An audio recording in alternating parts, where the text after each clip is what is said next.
Righty-ho. The clouds have rolled in, so we're doing another alien radio signal hunt tonight. We are searching what is known as the hydrogen line, and that is the channel on the radio dial that scientists theorize that if ET's out there, this is where they're most likely to put that message.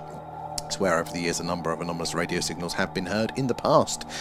So as the Earth rotates, our dish is going to sweep across the night sky, passing over various stars and their planets. Hopefully, if we get lucky, we'll get a nice clear signal on the screen. Now, that orange line that you can see over there, that is a signal coming in, but that is electronic interference, sadly, so it's not alien in nature there. But maybe we'll see something similar, and if it's only on the screen for a short amount of time there, maybe 30 to 90 seconds, that can tell us that the source of that signal is far, far away out there into distant space. Radio signals are quite unambiguous a lot of the time. They can tell you a lot about the message itself and its source there. Dodo, how are you doing? Good to see you. I think you're first in tonight. Thank you for the gifts there.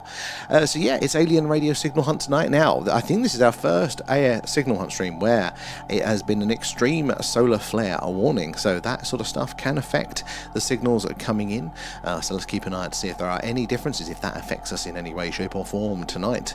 The universe screams in radio. It's the language of nature really there, so see what it's got to say tonight. Hopefully some aliens. Well, Dara, how are you doing? Thank you for the gifts. And Carl as well there. Good to see you guys in. Thank you for the likes there, Dodo. Appreciate that.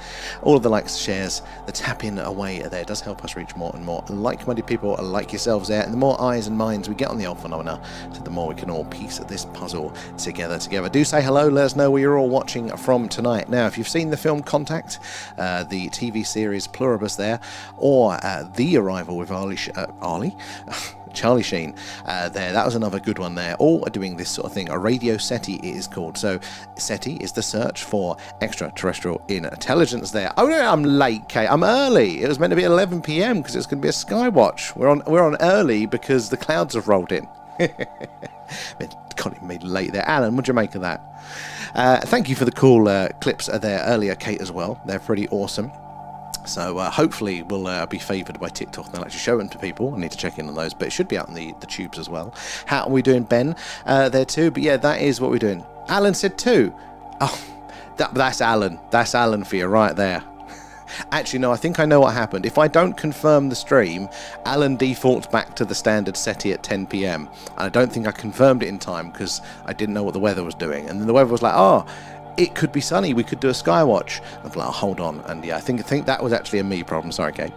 Sorry, Alan. As well there, Luna, thank you for the follow. Where are you joining us from tonight? So yeah, we're listening out, like those films there at Radio SETI, the search for extraterrestrial intelligence via radio. So we've got a big dish pointed up to the night sky, and as the Earth rotates, we are going to be listening out there. You see all the meters, all the graphs there? That is the live signals coming in. So if we do get lucky, we will see a nice clear ridge, a nice signal coming in there on the screen. It is right place, right time.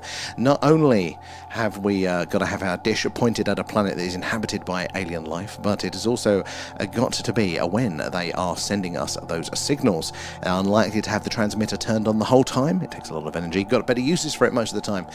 So yeah, we've got to time it right place at right time. It there. And Alan's chatting bubbles. He is. He's cruising for a bruising. And it wouldn't hurt. We all go and give, was it the late to post a watch and a button pressing, etc. Exactly. We do appreciate that. If you want to check that one out, guys, give it a tap. And we don't do many clips, but Kate is putting in some awesome effort there to post some clips from the streams. Luna, how are you doing there? Have you ever seen anything strange in the night sky yourself? Are you curious about aliens, or are you a deep believer? Maybe you've had an experience yourself there. And Dara, how do I join all the good stuff there? You're already in the good stuff. Hey, it's good to see you. You're already in, aren't you? There, is it the deep dives you're after? Ben as well there. Why are the likes all mad at different things now? Oh, they're always changing something. They're always messing around. And you know what? All of these fancy graphics they put in that does nothing makes it harder to actually do the damn streams that are there. How are we doing, Colin and Dan? Good to see you guys in. We're on a little bit earlier than planned because we was hoping for a skywatch tonight. So if you have just wandered into our stream and what's he on about, we do this, which is a UFO UAP skywatch, and we are based in Wiltshire here in the UK, which is right in the heart of Crop Circle country, just down the road from Stonehenge. So lots of strange things in our skies. So yeah, when The weather is clear, which is quite rare here in the UK. Although we've actually had a good run lately. We was expecting it to be clear tonight, but it didn't work out. Yeah, we get that camera out and we look for all of those anomalous things that may be flying around up there. And the skies are pretty busy. We do see some very strange things indeed. But when those clouds roll in, it's the alien radio signal hunt. So at least we're all together. And yeah, at least we're all together, and we can do some, evidence gathering ourselves here. But we can also have a bit of a chat. Maybe it's what's in the local news. Local news, what am I on about there? The UFO news are there, or maybe talking about those personal experiences. Right, where did I get to in the chat? I see it bouncing away there. That's the one, Dara. So, link in the bio there. If you're a YouTube user, we do members as well now there. But if you are if you're just more TikToky there, Patreon, there's a link for that, and it gives you a month for free there. So you better check us out for the latest deep dives there. You better watch all the old ones back. And for you guys, what's a deep dive? So, these are our live evidence gathering streams, always available for everybody there, but as a little thank you to our supporters that keeps everything running and improving, we do a real-time like this, it's a live stream, but it is just our sort of members and Patreons there. And we watch through all over the latest stuff that has been released there, leaked documents from whistleblowers, all that jazz related to the phenomena. A lot of the time as well, it's all the old classic documents that refer to, that you always hear in the podcast, the Nathan Twining memo, what else there, the Majestic 12 documents, all that stuff. We go through and read it together. So you're about to check us out live for those ones there. TikTok live events. Oh god, they're always playing certain games, aren't they? Near Milton Keynes here, not too far from us that way. I hear obviously Milton Keynes is quite a new town, but people I know that have lived there actually say even though it's a new town, it's kind of spooky. There's a weird paranormal vibe there. Is that true in your experience? And did you see your balloon thing in the personal experiences? I haven't checked out the personal experiences yet. I'll have to double and have a look at that one, Kate. Let me have a look now, actually, because I was going to sit down earlier, but typically other things got in the way. Where are we? I want to see this one. So, personal experiences section. So we have a Discord, guys. Oh, what's this? There we go. Oh, that's cool, isn't it? Hold on, is it a balloon? You can see here why I think it's a balloon. I'd say 4 balloons, but you can also see the clouds going by one way and the balloons going another. It's one of those ones. Yeah, I can see what you mean about all of those flying around up there. Like the way that is. I mean, I don't know if I've seen the clouds going in different directions, but I've seen them go at different speeds. So can they go like different layers at different directions? I know it can in the water, so maybe it can there. That is an interesting one, Kate. Yeah, and it's rather cool here for the robots. You've got robots? The robots? I've not heard about the robots. That is pretty cool. God, I've just moved to this little, we've been here a year now, to this little country town in the middle of nowhere from Essex. So not only is there only 2 options for delivery food around here, but there is nothing going on. So robots are scary future stuff for us country folk now. But that is very cool, Kate. And yeah, I see what you mean. It's got this sort of the balloon movement, but I suppose balloon movement is also very organic, isn't it there? I suppose it feels counter to technology. And it found it on because the wind was really blustery and it matched the clouds. Yeah, so that is an interesting one. I'll have to watch the video properly. I think that's an interesting count there. Slower the other way, yeah. As well, DJ, how are you doing? There's always neighbours. What, the TV show? Didn't they quit? Didn't they stop that? I used to like that, actually, when I was younger. Dara there coming in with the gifts as well. Thank you there. And XM, how are we doing there? And I got my lucky number 7. I like that. Perfect. XM, I appreciate that one. I do appreciate all the likes and shares, guys. All that tapping away, all the shares, all that stuff. That's how we meet you all. It's how the algorithm, the gods of, know how to show it who might be interested in this sort of stuff there. And you never know who's going to come in and what personal experience with the phenomena that they are going to share. And that is my favourite bit, hearing your accounts there. That's the thing that's changed my opinion. Even more than actually doing the evidence gathering live and seeing the things that we've seen, it is hearing just how many accounts you guys have and the range of them and how often they're. And it's easy, you go, if you've got a black cat on your lap there, black cat bones are lucky, even if they are still alive. Well, that's good luck for the cat as well there then. That is very lucky as well. Emilio, how are you doing? Good to see you in there. DJ as well, coming in with the gifts there. DJ Legalized. Oh, and other DJ is in tonight as well. How are you doing, sir? How are you feeling, I should say? I did read your messages in the end, but I think you're off stream there. But yeah, hoping that's all good for you there. Where are we? In the middle of the day when I was with her instead of in school. Yeah. My nan was always watching Neighbours.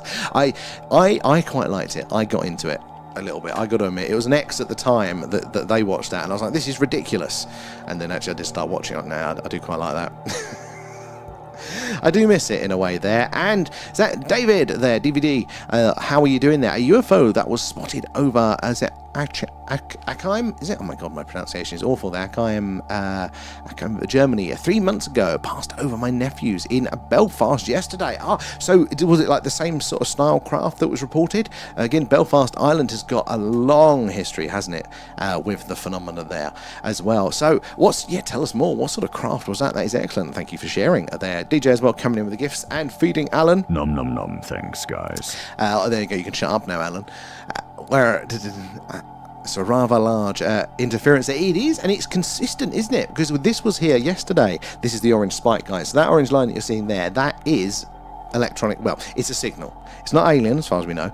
In fact, it's been with us a very long time. That's one of the ways that we can filter out man-made things there. So that looks like it's some bit of equipment in our setup here is introducing sort of electronic interference there. Part of the giveaway is obviously that it's there the whole time. That tends to mean that the signal source is here with us. It's not moving around. If you think of with the Earth's rotation, as it's moving, sweeping across the night sky there, it's only going to be passing over a planet for between 30 to 90 seconds. That is sort of the rough times at the rough time at these sort of speeds and at those sorts of distances that a signal that we'd expect to be from deep space to be on screen for. So the first thing is time, but how precise it is. So it actually gives you a little bit of an indication there. Look just how square that one is and thin. That is a good clue that is electronic interference there. Even at our man-made, which are still quite precise signals, they are a lot wider normally, our data signals, and they do vary a bit. They're not the same as the messy organic signals. I mean, look at the undulations of the green there. That is that background noise. Is organic. So the technological stuff does stick out there, and it helps us to understand what we may be seeing. But it was in last night as well there. In Pain Nate, it's sent just a while ago. Let me double check on that one, DJ. I literally just loaded it up. Oh my god! Oh, DJ, no, wow. I honestly, Matt, I thought that was a wives' tale that could happen, but wow.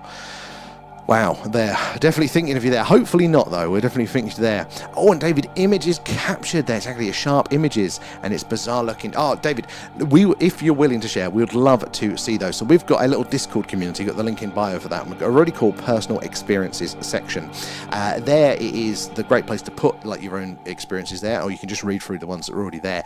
But yeah, I know our community would love to hear about that one. We've had some great ones shared, but actually having clear images is really difficult to do in this day and age. So spoilers, could you tell us what sort of, was it like classic saucer shape, or was it more organic with just like a weird bubbles and lumps of it, or did it fit to a normal? What, tell us more. That sounds absolutely fascinating. Again, my favorite bit about doing this stream there. And Dan there, what are we looking for each night exactly? So very, very, very good question.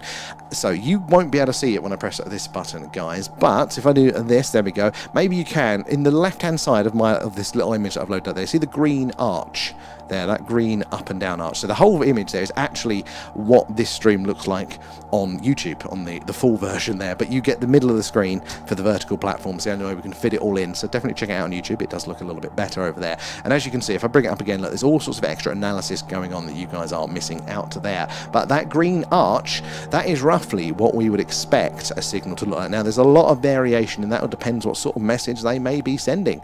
But that is roughly what we'd expect to see. So we want to see it around those middle lines on the screen. I haven't actually readjusted them. Can I get my mouse in? So this section here, this is, so it's up there, it's the yellow line, down here it's the green line.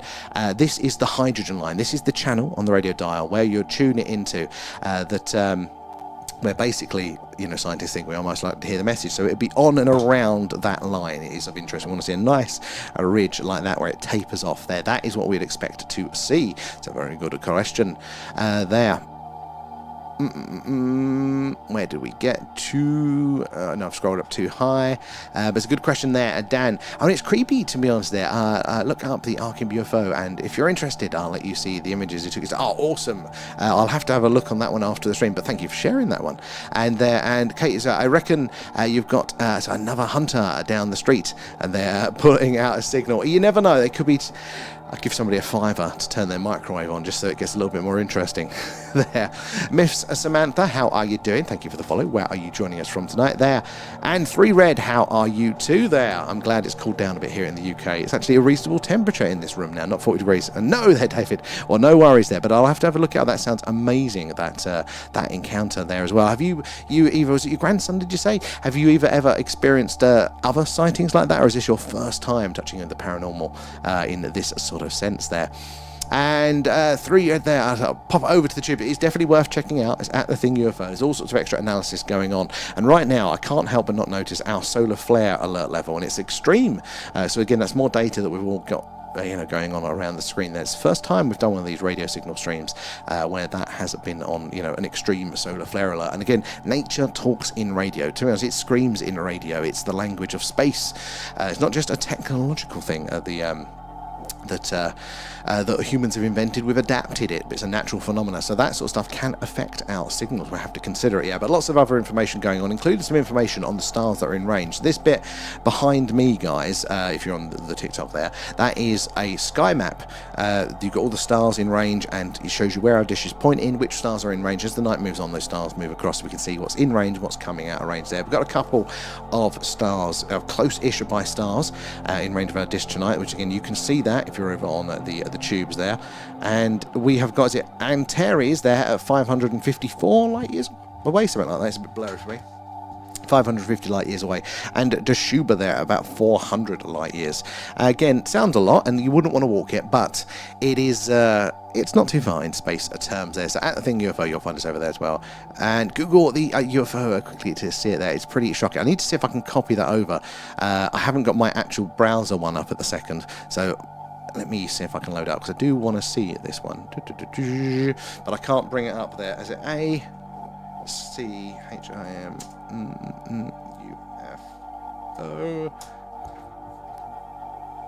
Oh shit. I see what you mean there. So guys, this UFO that they're talking about here, that David there at DVD has spotted over Belfast here, similar to this other one, that looks very technological, doesn't it? It is weird. It kind of looks like what you'd imagine a satellite to look like. Very technological, it's got no aerodynamics to it. It doesn't have to consider aerodynamics. But what else? Yeah, that is very, very strange. Very strange indeed. I would love to see those pictures. That is very, very cool. Then, especially as it appears 3 months later, the other side of Europe. Exactly. It must mean, that... God, yeah, no, that is very strange. It really looks like a section off of a space station. But obviously, if it was flying rather than just falling down, then, yeah. I mean, it's, again, no aerodynamics to that, so... very interesting. If that was man-made, that would fall very quickly down to the ground, I think. Kate coming in with the shares, DJ as well there, so I appreciate that, guys. It is the likes, the shares, the tapping away, all of that jazz that helps us reach more and more like-minded people like yourselves there. And the more eyes and minds as we get on the L phenomena, the more we can all piece this puzzle together. Kate coming in with the gifts, thank you so much. It all goes back into the stream. And Mark, there, was there any signal differences during the heat wave? So, good question. We had to stop it, sadly, because it was the computers that we were running on overheated. So we actually had to turn it off. So before we did last like most of the way through. I think it was the Thursday that we kind of gave up on it. But until then there wasn't. But yeah, lots of weird things, do that. I mean, heat itself, it's radiating heat, isn't it there? It's technically a signal. It's not the bands that we listen to, but it is, it radiates its radio there as well. Kate? Nom nom nom, thanks guys. Thank you for feeding Alan. It's a good question there. And Printed, how are you doing? Good to see you there. And if we could get those tabs to the magic 10, that would be it would be there. We do appreciate that, guys. And hopefully it's not another Carrington event, DJ. Well, this is the thing, isn't it? So the Carrington event, guys, was in the early 1900s, or was it the late 1800s? It might be the late 1800s. Essentially, the only technology or electronic technology that we had back in those days was like, the telegraph, Morse code, send a telegraph, and all that jazz. And what happened was there was a massive solar flare that kind of slapped the Earth, and all of that energy from that then was dissipated into our electronics, which at the time said was just, these telegraph wires with so there wasn't much for it to affect. But even then, it broke them. It set fire into them. There's so much energy just was conducted and sent down the cables, it kind of bungled all that up. And now we are so much more technologically dependent on all these devices. It is a bit of a worry for us here. Our equipment isn't shielded. It doesn't actually take that much before we'd basically lose everything. And it's not just a, oh, it turns it off. No, it buggers it. It overcharges it, basically. So it's not good. It's not a good thing. It's definitely something that we do need to consider there. And Common White, how are you doing there as well? Thank you for the follow. Good to have you in. Sally coming in with the shares there. And what is your FFT frame rate? Oh, frame rate so slow, sorry. So basically, the little computer that it's on is struggling. It's struggling. The rest of it's running fine, but for some reason, yeah, it is that part of it. It is just having a sulk with. So we do need to work on that one. I was hoping the cooler weather might speed it up a bit, and it has a bit, but yeah, it really is struggling. That is more dynamic, like the lower ones. They're coming in with the hashtags there as well. Kate, well, thank you for feeding Alan. Right, where are we over on the tubes? Where did we get to with you guys? We got to Emilio in there and Grandmaster there. Many years ago, I saw a slow-moving X-shaped craft over the Isle of Sheppey, and my mum and I noticed it at the same time. It was travelling slowly but silently in the early afternoon sky. So, Isle of Sheppey. So that I used to have a good view of the Isle of Sheppey when I was in Essex. I used to live right on the coast. We could see across there. So, yeah, that is very interesting. Not much you can mistake, isn't there, for an aircraft? Try and think of an explainable aircraft over the last 40 years or something there that we've had as technology as humans, and kind of go think of it from all the different angles, all the different perspectives that you could view it at. What would give you the look of an X? The triangle shapes, you can sometimes understand that maybe we're seeing a certain craft from a certain angle, but an X shape, that is hard to get to mistake, isn't it? They're silent too, which is one of the key observables for UFO sightings. It was moving for 2 minutes approximately before darting off, so that's real speed up there. That again is another one of those indicators of a UFO there, and this was pre-mobile phone and mid-90s there. Just wish one of us had snapped a pic. Even with mobiles though, Grandmaster, and I am guilty of this myself, right? Even with mobiles, you take a shit image if you remember to take one at all. There's been a couple of times where I've seen things from my own eye and I've gone and just mouth again and you're just following it and then you don't remember to take it. The times that I have got the phone out to film, I'm so focused on the object with my eyes, and because you're so zoomed in, that it just keeps going out of shot, and it's the worst video ever. So I totally get why we don't have any good, clear images there, and that is why we kind of do our sky watches. We're dedicating it, we've got the equipment, it's always running, we're recording the evidence. So guys, do make sure you're following or subscribed, whatever it is, wherever you are, because we're on pretty much every night there. So cloudy nights, we do this, the alien radio signal hunt. Listening out, hoping to hear ET say hello on the channel on the radio dial, where scientists theorise we are most likely to hear that, where the wow signal was heard, if you've heard about that one before.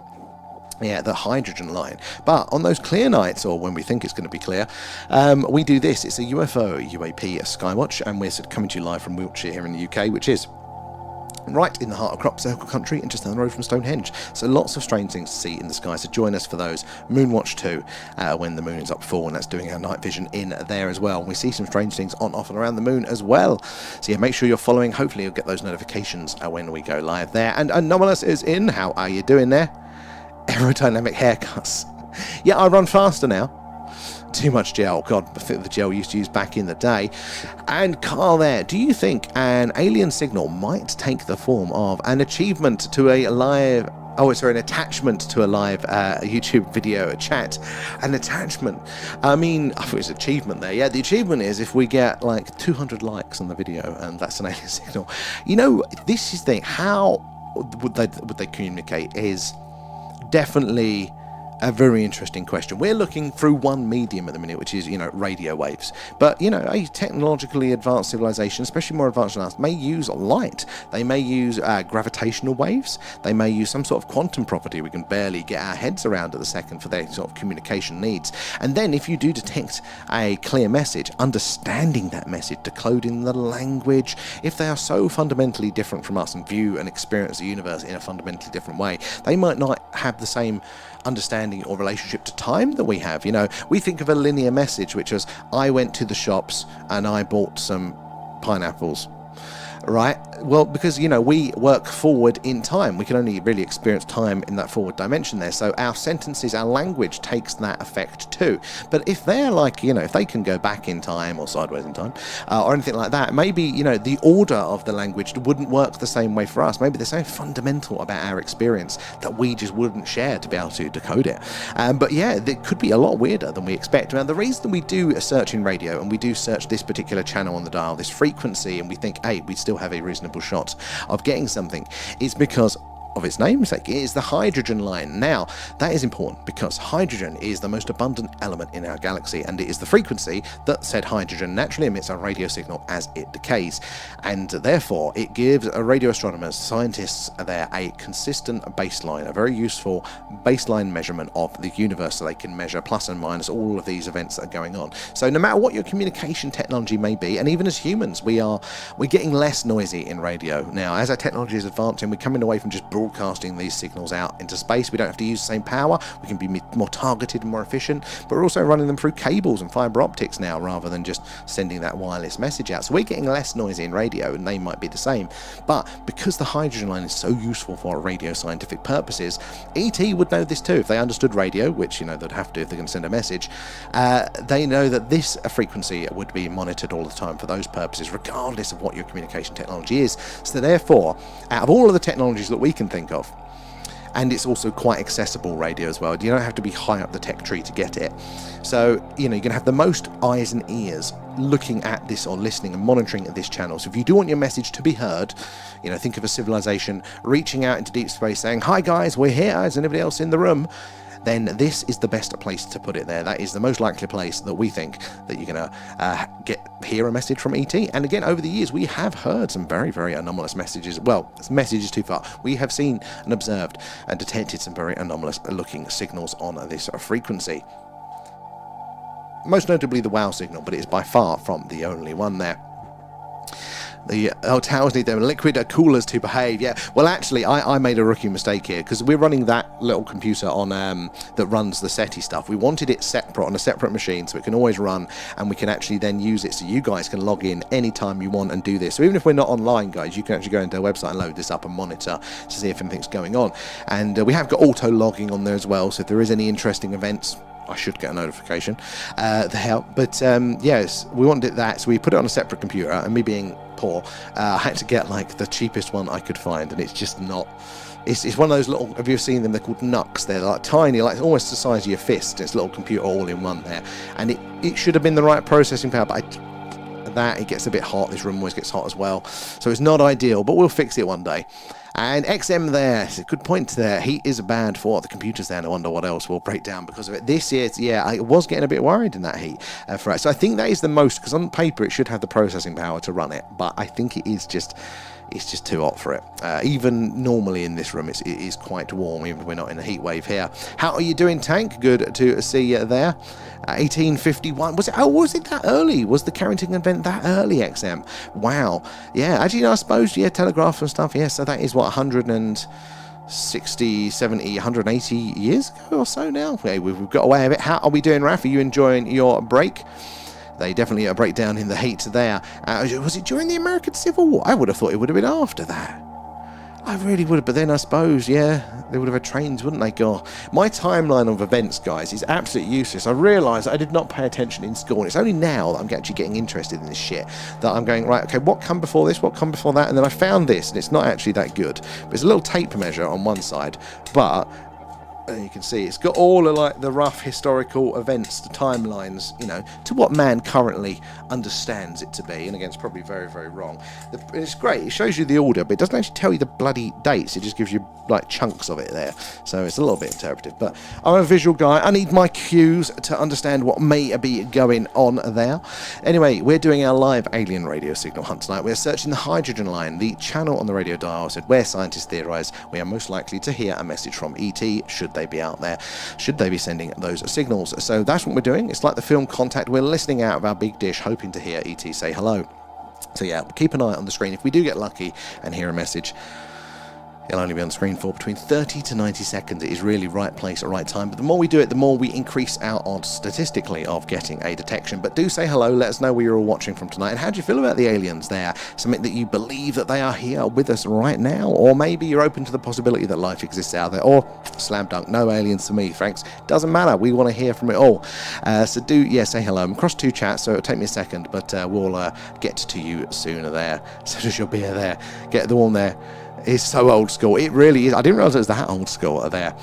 And damn right, it's a way. It really is, because there's little things with this. The idea that if we did have this solar flare incident, a new Carrington event that does wipe out things, just things like electrical transformers, the big old grey boxes you see with power lines and stuff, they would explode most likely for those. And there is something like I think it's like a 6-year wait time to get those made already. There's not a lot of factories making them at the minute, and you imagine if the whole world needs them. Yeah, we are a little bit buggered. It would be sticks and stones for a while. I don't know how we'd do the stream there.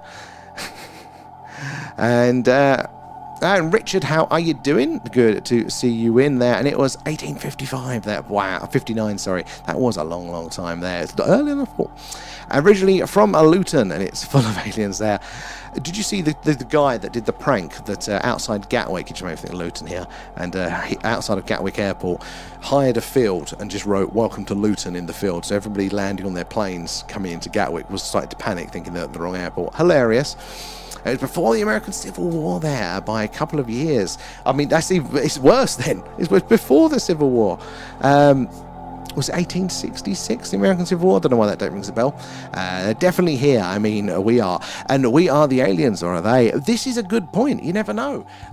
There is a lot of argument to be made that we probably didn't originate here. At the very least, life itself probably didn't originate on Earth. There's a compelling case to be made for that one. Maybe in a little bit more of a complicated sense. Maybe we, as full-on humans, traveled the stars to land where we have now. That record is totally out. I must have missed a huge chunk here, because I've totally missed. Paul, how are we doing, Paul? Sorry there, I've scrolled through it. It must have jumped ahead on me there, but thank you for the membership gifting there. Who got that one? Real Rogue as well.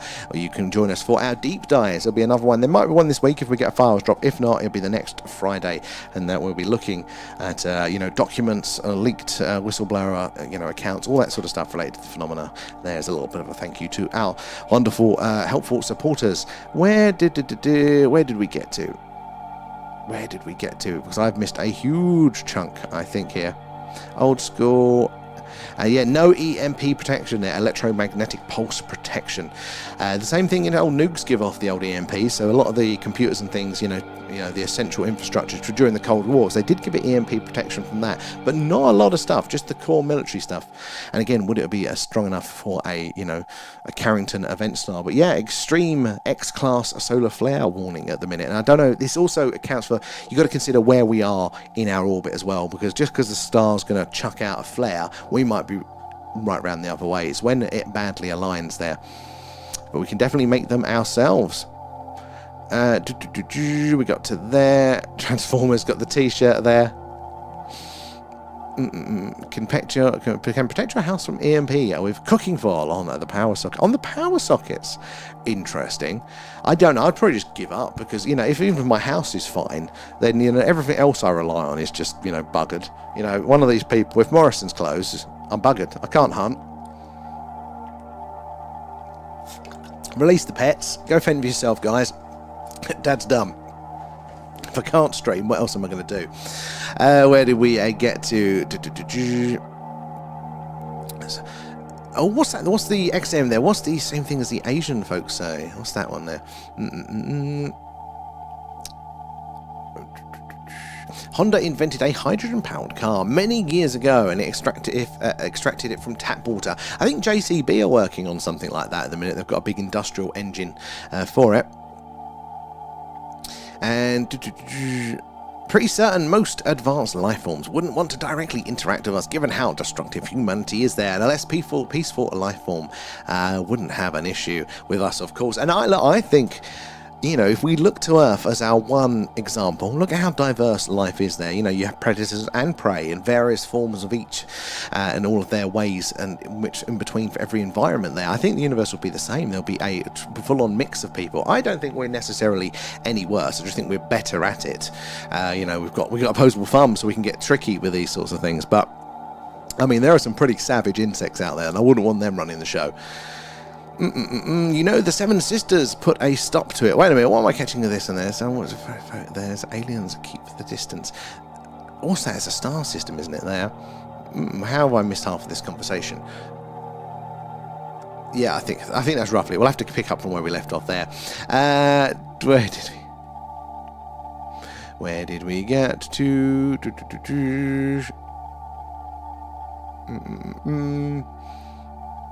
Oh, 1861 to 65. Okay, we're in the area there for the Civil War, and we're not exactly well adjusted to this planet there. You can definitely make a case for that. You can definitely make a case for us there, you know, things like gravity. I mean, when you look at Mars, though, a little bit less gravity, a little bit further away from the sun. I mean, when it was habitable, again, Mars and Venus, we expect to have both been very, very Earth-like for quite a while, definitely long enough to develop life and to flourish, billions of years.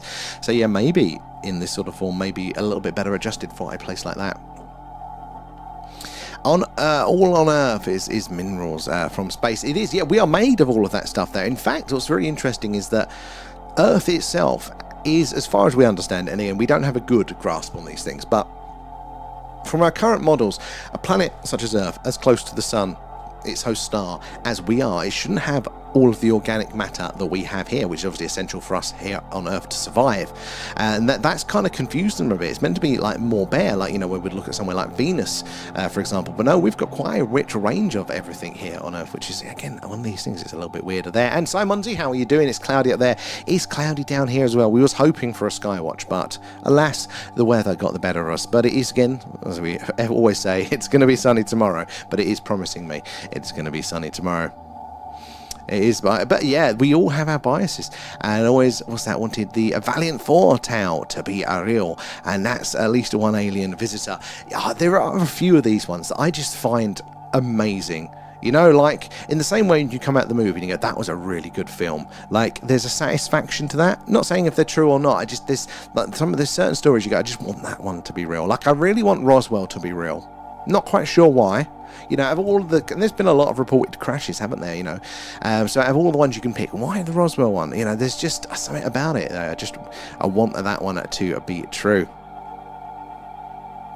How are we doing going through there? And insects seem more alien than most things on Earth. Some of the things on Earth are so alien to us there. You know, things like fungus, octopus as well. I mean, you know, the fact that their brains are distributed throughout their body and stuff. Again, that is so alien, isn't it, to most other life types here on Earth? You know, it's a really good use of the word there. And has anybody listened to the Space Global Announcement today by Dr. Stephen Greer? Oh, I haven't. What was it saying there, Daniel? Fill us in there. And ants are pretty incredible. They bloody well are. But a lot of them are. I hate spiders, but we ain't going there. I mean, didn't we get into this one? Yeah, yesterday. We get straight down the spider chat there. Spider bites. Oof. And Emilio, there are currently 42 people online on the YouTube there. And how many of you have seen a UFO or an extraterrestrial being? Guys, that is a brilliant one. Emilio, we want to hear. So good. Thank you for asking that. We do want to hear your personal experiences. That is my favorite thing in doing the stream, is hearing your individual accounts there with the phenomena. So it might take me a second to get to your messages. I'm working my way through the YouTube at the minute. But guys, do share it there so we can see all there. And if you wear gold or silver, it's from space. You're not wrong there. I said, I want a meteorite, like a proper iron meteorite. And I want to be able to hold it in my hand and go, wow, look at that. That's come from space. But we're made of space shit. There's no different to the table that I would put it on, or the shelf, you know. But for some reason in my head, it feels more spacey. People tend to underestimate the complexity of insect life, though. I wouldn't be wrong. It wasn't that long ago that we would look at, you know, other animals and be like, they're not even conscious. You know, that was a big thing. That, you know, they're inferior animals. They're not conscious. And, you know, if you've ever had a cat or a dog, which obviously people back then still did have as pets, you know, you go, I think they're fucking conscious, mate. So, you know, what are we thinking about insects as well? got a piece of space on my finger. Well, exactly that. And Anna Paulina Luna has seen documents and described aliens as interdimensional there. And personally, I think they are demons. But maybe they could be like the same sort of thing. Like, where does it, Paul? Like, with the demons, again, my ignorance on this. Like, what's like the actual definition of a demon? Because I mean, in my pop culture understanding, it's just like bad entity. Is it like a specifics around that one? Because I'd be curious, because I really do believe that if we go back into all of these ancient documents, I think there's a lot more information to be taken from them, to be deduced, and not everything is going to be 100%, but I think there are going to be clues. I think these guys put these understandings together. Actually, I think they were a lot smarter than we give them credit for these days there. So I'd be quite keen to know, like, you know, what is the component, what's the story behind it there, like how, you know, to try and understand the phenomena. And likes pipes, allegedly. That actually, yes, I could probably see that. And insects tend to go with instinct there, and we just do stupid stuff. We are surprisingly more instinct based than we would like to believe. We run off our emotions most of the time. And if the free does there. And if I was along this line, it was along this line, Dr. Greer reads the speech he wrote for world leaders announcing the reality of extraterrestrial life and puts it out a call for whistleblowers. Ooh, okay there. And there's way out of this atmosphere there, shone a green laser. Two went off side by side. Oh, your sighting, yeah, that was a very cool one. That wasn't it, anomalous there. That your sighting you mentioned, yeah, they went off in different directions, and then one of the dots moved off, and there was three. That interaction is very interesting there. But the Greer thing, yeah, okay, so that's interesting. You know, is reading out his official announcement there. I might have to check that one out just to see, you know, what that was there. And we come here a long time ago on a ship, and yoga is remnants of what we did on that small ship to keep in shape, I bet. You know what, XM? That is really, I've not heard a theory like that one before, but you know, you can imagine that these things just get passed down through generation through generation through generation. You know, Chinese whispers, you know, and it gets slowly just we forget why we do the things, and we're trying to repiece, you know, post-rationalize an understanding for it. But it's this sort of cultural memory of something. You know, that would be hilarious there. Is it Billy Connolly? Don't drink the water in Ibiza. Oh, I was tripping on shrooms when I heard that one. You know what? I like it. I like, and just like it doesn't mean believe it, but I like that as an understanding, as an angle. Right, let me bounce back over to the TikTok, see where we got to with you guys over there. Carl as well, coming in with the gifts. Have I missed anybody else there? Pumpkin Sue as well. Carl again there. Adam as well. Kate. Oh my god, so many. Tina. Thank you guys for all the gifts. Gifts, subs, patrons, members, all that jazz does go back into the stream there. All helping us out with what we do there, improving it. No down the pub for us. It is all about improving things. In fact, in the minute. Oh, and guys. Nom nom nom. Thanks, guys. Thank you for feeding Alan for those gifts as well. But yeah, it is all going in. We're saving up to get the show on the road at the minute. We want to do a live UFO Skywatch from Rendlesham Forest, the site of the landing / crash from back in the 1980s. Yeah, live UFO Skywatch from there. So if you do want to check it out, remember, look, we've got Signal Hunter t-shirt tonight there. That's what we're doing tonight, so it all gets us closer to being going on the road. Where is it? Where did we get to? I'm trying to find my place there. We got to come right, didn't we? Frame rate. Kate coming in with the hashtags as well. They're nearly there with the tappy taps. Thank you guys again. Appreciate that. Is the likes, the shares, the tapping away, all that jazz that helps us reach more and more like-minded people there, like yourselves. And the more eyes and minds that we get on the old phenomena, the more we can all piece this puzzle together. I literally just got to my place in the chat and it jumped a fucking head on me again. Thank you, TikTok. Is there a way to tune into the spike to see if it's to see any sounds coming from it? So we can technically, although I think the computer's having a bit of a bad time at the second, and if I do it might break. You see it's lagging a bit with the signal at the top, but that one probably won't actually sound really noticeably any different. It's quite thin, so it's probably not going to sound much other than maybe a touch louder, that one. But again, it's been with us the whole time, so it's unlikely to be extraterrestrial in nature. But we are listening, as Ben rightly points out, we are listening to the signal. So I shut up and turn the music down. That is the sound coming through on that frequency on that channel. It is called the cosmic microwave background. It is what scientists think is the leftover remnants of the Big Bang from the sounds from just after that in the early universe time. Need the repost sticker. And I have to make you one. I wonder if we've got any more sticker budget on those. Nearly at 15. Oh, wow. Keep it up, guys. Do appreciate that one. And no wonder we're out of TikTok jail tonight for that, then. And I can no longer pink up. What? What? Hold on.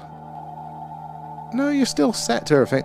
No idea what that was. TikTok playing up there. Let's break the counter. Let's do it. See if we can. It is the tapping away. How high can we get, guys? Carl coming in with the stickers there, and Billie Jean there. Hey, a silent watcher there. Love these. Thank you, Billie Jean. I'm a silent watcher too with a lot of things, so I totally feel that one. You're never any pressure to chat, but you're always all welcome to. So thank you for that. I do appreciate it. There as well. Yeah, I'm a lurker, guys. I'm the sort of person that just never comments. I'm stingy with my likes as well, so I do actually appreciate it when you guys go and do that one. I'm a tight ass when things like that. So it's all coming back to bite me in the ass now, isn't it? Where Billie Jean's well coming in with the shares as well. Carl coming in with the gifts. Thank you, guys, and Kate as well there. How are we doing, Adam? Just getting your messages there. And it's the only point where the pets would hang out. Wait a minute, what's that? Have I missed? I forget. Oh, you having a chat there? How are we doing, Adam? Yeah, we're all good. It's getting a bit warm in here today there. And Stuart there. I live near Newport Pagnell, surrounded by Milton Keynes. The nearest thing to Moss Hesley is Star Wars there. Very good. And Adam coming in with the shares there as well. Kate too. And the stickers. Very good. We are smashing the taps tonight. Hey, and look, it does have a direct correlation, you know, and again, you never know who is going to come in. The more TikTok or YouTube thinks that people like the stream, because of those interactions there, the more people it shows it to, and then people inevitably come in and then they share their experiences. We've already had a few very interesting ones tonight, and I'm sure we'll get a few more. But that, I mean, we have had some really, really interesting ones in our time. Really, really challenged my pre-existing beliefs about the phenomena. I know, and I keep forgetting because I don't go on TikTok much on the actual mobile. I literally just do the streaming, but I need to do it. I need to go live from my phone. So all of you guys, maybe after this stream, if I remember, you'll just see me, like, you know, top down, looking, staring at my phone, trying to press buttons, so I can do that one. Oh, I keep forgetting to do it. Thank you for the reminder, though. Where are we there? And is that Lulu? How are you there? Our whole society is fear-based there, and personally, I think they see us as toddlers having tantrums. They might be quite close to that, Lulu. It really might be. I think it's possibly going to be like an angle of that to the, you know, how we look at animals, you know, in zoos. You know, there are dangerous animals there. You know, if you're going to go out on a safari, they take a rifle and don't get too close to the tigers if they're hungry. You know, and if a tiger does maul somebody, they don't blame the tiger. You know, there's no morality put on it. I think if they are, you know, and more advanced than us, they would have had to have gone through these phases as well, most likely, but not guaranteed. So I think, yeah, they'll kind of be looking at us, you know, literally as adults looking at toddlers going, what the fuck do you want? You're being unreasonable. But I don't think they'll judge us fully for it. We might get frustrated. Oh, yeah, it would be good. Yeah, we really, we want to do a UK tour. We want to do an international tour. Could you imagine, guys, an international tour of sky watches from all of the international UFO locations? That is the dream. Obviously, that is a real pie in the sky dream. But before then, hopefully, we can take the show on the road here in the UK. We've got a few interesting skies that I think would be very worth pointing the camera to. But the first one on the list, I think the easiest one for us would be, said Rendlesham Forest. So I think once we get that one out of the way, because we've got to get a couple of bits of kit to make sure that it works, basically, that we can stream from these remote places, and that it's also reliable. We don't want to travel halfway across the country and then we get like another error again. But once that's done, then it'll be easier to do more, and it'll be a case of hopefully just going, hey Pete, what are you doing this weekend? Let's go to Pendle Hill or wherever it might be. We've got a little road map planned, so hopefully one day we can get those rollings pretty soon is what we're planning on there.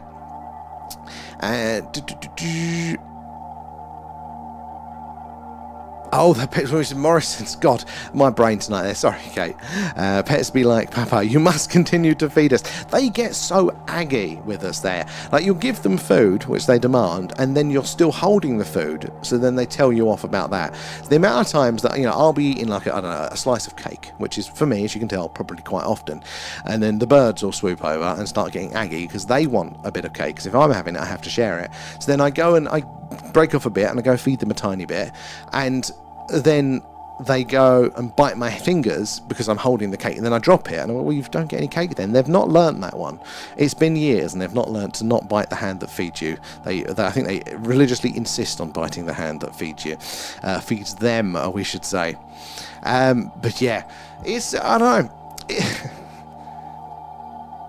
It's an interesting one. What would, aliens, their relationship towards us be? I suppose we can speculate by scaling down, can't we? Like, what has our relationship been towards other cultures here on our planet? Not good a lot of the time there. But I think there's this sweet spot, or what's the opposite of a sweet spot? A shit spot, right? There's a shit spot where if we are close enough, then we can be a danger to each other. We can be competing for the same resources. Whereas if we are so far behind them that they just do not care, then as long as we're not in the way of their intergalactic motorway, then we don't really have to worry, I don't think. But if we are close enough to them, and that's probably quite a wide shit spot, then that is when the danger happens there. That's when our interests and our frictions could, get in the way there. We could have some problems. Right, where do we get to over on the tubes? Go to the yoga one there. And I may have started an interstellar war. Is this with your radio stuff there, or is this with your neighbour's hearing aid? And me too, a bit of money on it. You know what? Like, again, spoilers, guys. Battlestar Galactica here, right? Put your fingers in your ears until I wave if you don't want to know, part of Battlestar Galactica. But like the finale of them, this is the newer series. I've not seen the original one that's done like 2009-ish. There, like, they land, don't they, after they're, travelling humanity across the galaxy, they land back on Earth, this rumoured planet, and they repopulate sort of from there on. So, it does make you wonder, has something like that happened? Is there a giant ship buried in stone? Was Noah's Ark a spaceship? Is there something like that? I don't know if I believe those things, or if I just like that they connect dots. Is that a really good story? For me, it's really hard to tell, like, when I've read a good fiction book, or when I've read a good factual book. I get the same feeling of positive reward from it. There. And what's people's thoughts on the sentient plasmoid clips? Oh, Grandmaster, I've not seen the clips on that one, but I have been a big fan for a while of the sentient plasma, basically potentially being sentient, being here the whole time with us on Earth, and probably being responsible for a lot, but not all of the sightings. So I'm a big fan of that one. There's 100 milliwatts there. It's not illegal. No, but the harassment probably is there. And Paul there. Demons have had different names throughout history there. Demons, Watchers, Jinn, and from Islam. And these stories go back thousands of years. They're slightly different covers. Now, aliens and demons are shapeshifters. So I totally agree there. I think that it's humanity, it's different cultures, people trying to interpret similar or the same phenomena, with the tools that they had at the time. Because there are, we can look at the differences and go, and we can straw man it, or we can go, they're talking about something very similar. Everybody's taking a stab at trying to describe something, with limited tools there. And, I don't know if it's like the literal, like, who's got the right description out of all of the over history, not just our modern time, but all the different cultures that have tried to describe these various facets of the phenomena. Like, is one going to be more accurate than the other, or are they all kind of filling in a different bit here? Is the archetypical sort of Judeo-Christian demon type of the thing, is that going to be a more accurate description than the modern day extraterrestrial or interdimensional angle here? And again, accuracy is degrees of functionality. Like, how much does this description tell us how to interact with it and how to survive in this world? What is going on with my internet tonight? What is going on? Sorry, guys, if that's... I don't know if that's having a problem. I think that is having freezing for you guys. That is insane. What on earth is doing that? I don't know. So I need to check that one out. I'm getting very high, usage alerts there. But there's nothing on the system that is doing it. And this is the only computer running.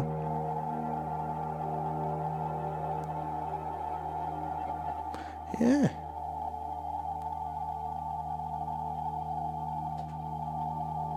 Very weird, and it's always when you look that then it stops.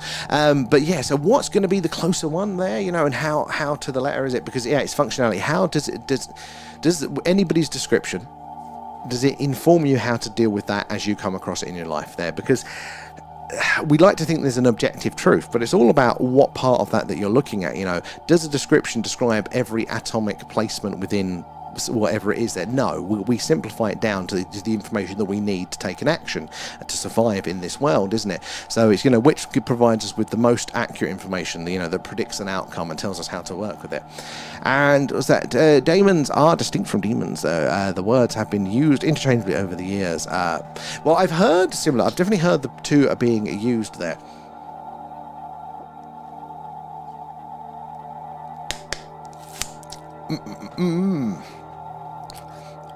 I hate the phone. The spell check has let you down. Don't worry about the spell check here. I am a lurker. Yeah, check your bushes, guys. This is what I do after the stream. And there. Oh, just finished your stream, Liberty. I was wondering, how did it go? Good to see you in. If you like, military aviation, check out military aviation channel there. You can just click right through. And how does one explain deja vu?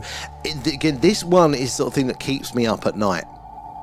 I don't know with that. Hey up, how are you doing there? I'm so late there. Just went to the cinema and time ran away. You're allowed to have a life there, hey up. What did you go see? And was it a good time? Fucking cinema prices these days. Jesus Christ. Last time we were in Essex, we went to the Odeon. 2 tickets, a bag of popcorn, and 2 small drinks each. Like, well, not 2 each. Well, 2 for 2 of us, right? 90 quid. I've refused to go back since. You've done the beverage there. Don't feed the crocodiles. What's that one for? You get arrested there. Howdy, Treesaw. Good to see you in there. And yes, to Pendle. I mean, it's on our list. So is the Falkirk Triangle for our list there. What's the woods with the black-eyed children? Mechanic Chase, that was it there. One of the moors. Haven't decided whether Dartmoor or the other one.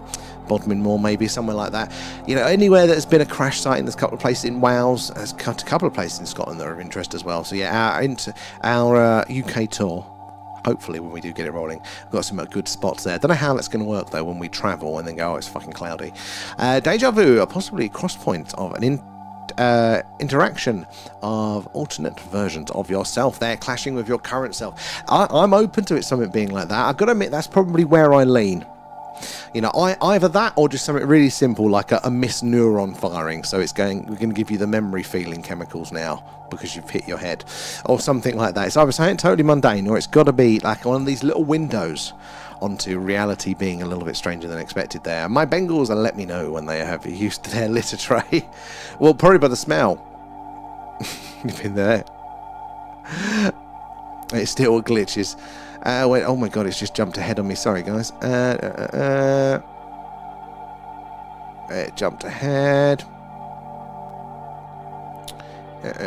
No, she ain't even talking to me. I love your neighbour. In case anybody's watching there. She loves your computers there. You were telling me about her hearing aid, though. And Christ Almighty, that aliens are not demons, and we don't live under a firmament. It's not flat Earth. I don't necessarily think it's the same thing. I just think that we have seen these things for time immemorial. Every culture has had some sort of experience with something like this, and they've all done their best based on their understandings to describe it. Now, again, one may be more true than another interpretation, but I wouldn't necessarily assume it. But do we think that extraterrestrial life is going to be out there anyway? 100%. There's got to be, even if it is more of either a dimensional component, or even if we do say, look, it's more to the spirituality, maybe they were onto something, there is still going to be the extraterrestrial angle here to some degree, just because we now know that life is going to be abundant out there. It's going to be so busy. All native Indians believe in shapeshifters as well. Oh, the chat's frozen for you there, yeah. It should be sorting itself out now. I wonder what that was. Nothing was flashing up on the computer. Solar flares going on, maybe. Hey, actually, yeah, you never know. That is the other thing to consider, is those environmental things. Devil is a Christian concept there, stolen from a pagan god. I can't even put a Pan there, who was the horned god, and another stolen pagan deity. Inspired.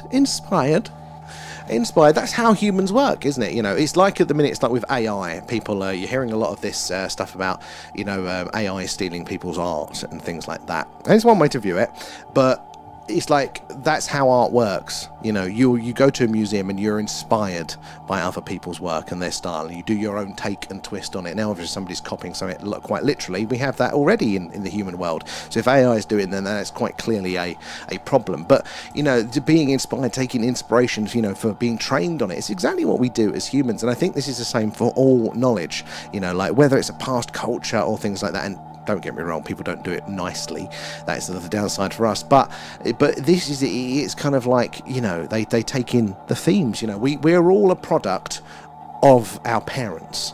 You know, like, you know, how much we dislike that there as well. But like we've said this before about Einstein as well. We like to think of Einstein as this really clever guy that just went boom, general relativity, boom, all that sort of shit. It was not true. Einstein was he was a very clever person, but it just was building on the work that was already out there. Like, he took the baton and passed it over to the next line. And if the work that was, you know, just before his didn't exist, then he probably would have pushed it to the point ahead, because he's a smart person there. But it wasn't in isolation. He needed his culture. He needed those influences. He needed all of that chain of event of knowledge and working all down the road there. And I think it's the same with all of these sort of concepts around. They're built on, you know, and that's how knowledge works. It's stacks upon stacks upon stacks upon stacks, isn't it? So I find it, you know, really fascinating. Like when you can trace these things back, you know, and you're building on these definitions and understandings, and sometimes it goes wrong. In fact, a lot of the time it goes wrong. But it's very interesting where all the things come from. And if it happens again, try the cooker's foil. And we only comprehend on what we understand. Otherwise, it's all rubbish. But yeah, that is true. That is how the brain works. You know, like we can literally sometimes not see something in front of us if we have absolutely no frame of reference for it. How come all aliens know our language when communicating? So this is a good point. I've heard a lot of times, though, it's not that it's like they're speaking, you know, in English. It is more like the thoughts and things are put into it. But there is a commonality. There is an ability to communicate, which in of itself is mind-blowing. You know, the fact that they could do that, you know, and it does, to me, implies there is some sort of connection there. Or, you know, it's either that we're all connected from the top down, you know, some sort of overarching, you know, all is one, you know, we are the universe experiencing itself sort of stuff, or there is like a direct relationship to them there to have that in common. And, oh my God, my eyes tonight there.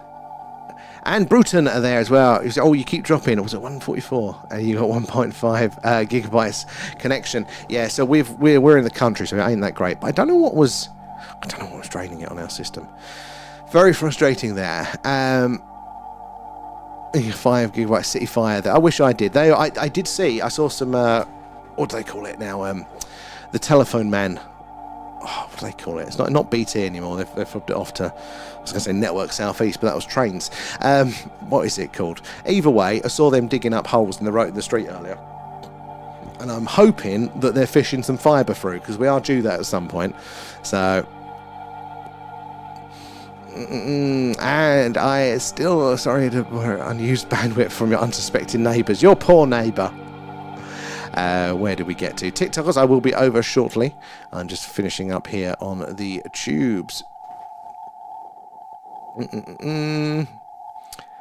There's still glitches. Don't tell me that. I'm living in the dream of fire, but we won't have that as an issue there. And I said, no, did that one? We're all glitching. We are a glitch in the matrix there.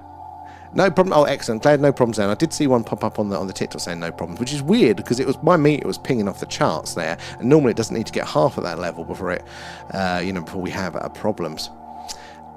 I make shitloads of noise, like the wife. She's dramatic. 700 in the chat and driving now. Oh well, safe travels there, military. You're just driving down your driveway. You're going from the stable block, through the orchard to your front door there.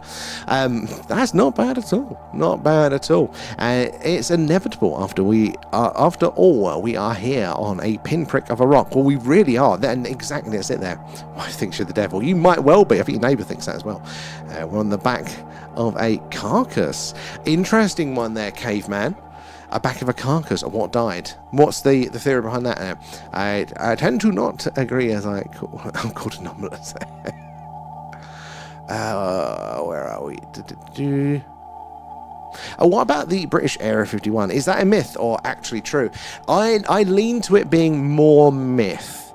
I don't think we've got no involvement in the reverse engineered stuff, but we do things in this mainly because of budgets. We do things approximately 4% of what the Americans do. So if the Americans have got a deep underground military facility called S4 where there may be reverse engineering the crash craft, minus 96% of what that building looked like, and then that's what we've got over here, and that is a porter cabin on a windswept moor somewhere in Yorkshire. So I'm open to it, but we've never been particularly. I'm not saying never been. Since the war, we've been particularly slack on these fronts. So I wouldn't be. I wouldn't be too expectant of the UK stuff. People do say it, but I think it's more excitement. Is it a Rudel manner that they talk about it? And I think if that is the case, it's more that there was the UFO desk there rather than any actual reverse engineering. I mean, our stuff, like the US, has been off to defence contractors for years. Oh, Himalayan salt is fresh. Defo stolen there, along with we should oysters. Oh, Easter there, Yule Xmas there, so to facilitate conversion, and same the reason why most churches are built on old pagan ground. There, churches are built using megaliths. They are. That is very, very true. We've even got that around here in this little town. You look along, go, oh, that's a lovely little village church. Then you go looking at the wall that goes around the church, and you go, that's a fucking Stonehenge-style monolith there, just incorporated into the wall. Like, that's exactly what they did in a very, very aggressive sense there. But I think over the fullness of time, that's basically what everybody's done. That is how things get merged, isn't it? And stuff. And I got a drive-in cinema in the orchard. Just for yourself, though, of course, there. You and the horses. And we were giants, and now we've been eliminated over 6 times, and we keep getting smaller each time. Okay, now that is an interesting one. I've not heard of this one before, that we are the giants. I know that there are the giant, they talk about the rumours, don't they? The rumours. There are reports of, gigantic skeletons being uncovered in North America, and the bones being hidden. There are obviously lots of old tales of literal giants. I know that's been tied in before as well, but with the Nephilim as well and things like that.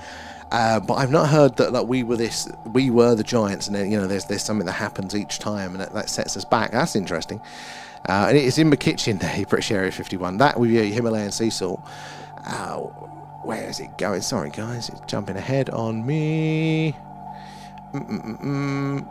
The ultimate alien question is: William Shatner attracted to all female aliens? There. Wait until he figures out that there's not just the binary sex split for aliens. They've got like 12. You'll love that.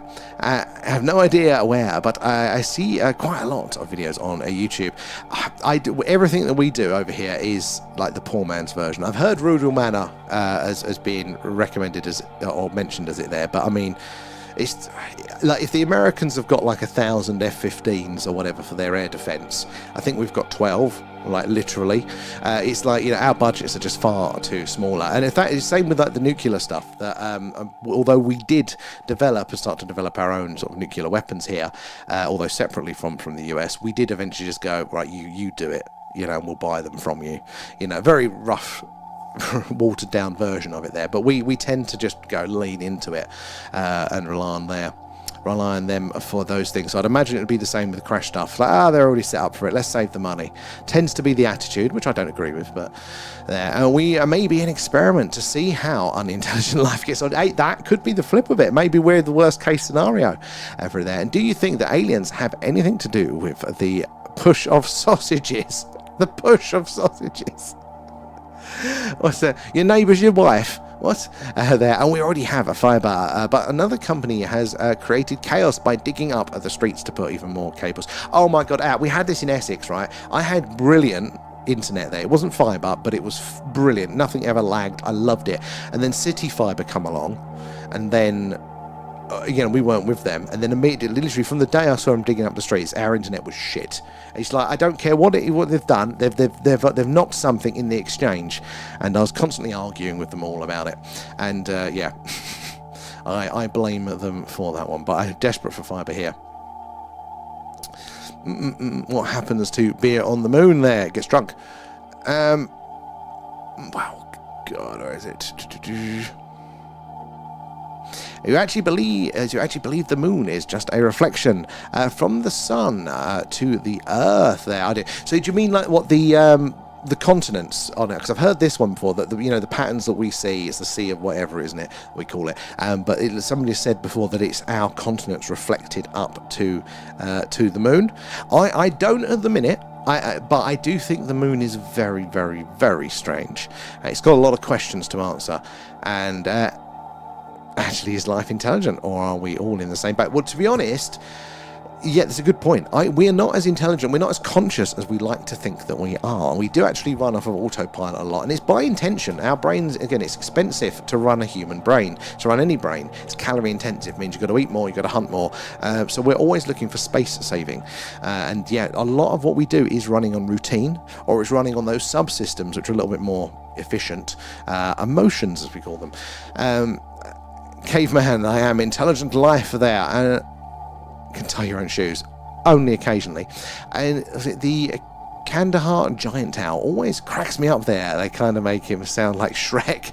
I've heard about, that one with the smell in it. I mean, honestly, I'm not saying I necessarily believe the specifics in these things, but this day, the more you look, the more there is shit to all this. There is something going on. Now, whether it's literally as all of these accounts describe, or they're memed versions of it, but I do think there is fire to the smoke. As an engineer, reverse engineering of anything is a meh there. But what if it was, in theory, so superior? This like the chance to look and understand something else there. I've got a friend of mine who's a defense aerospace engineer, actually, and he always teases me.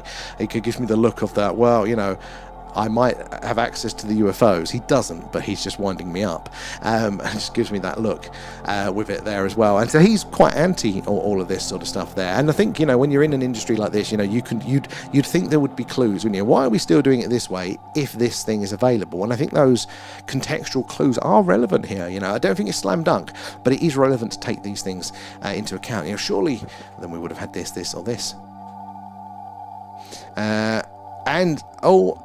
The Nephilim is Hebrew, to fall, as in the Nephilim fell from God's grace there. The book of Enoch explains it more. That is on my reading list. I hear it is very, very, very interesting.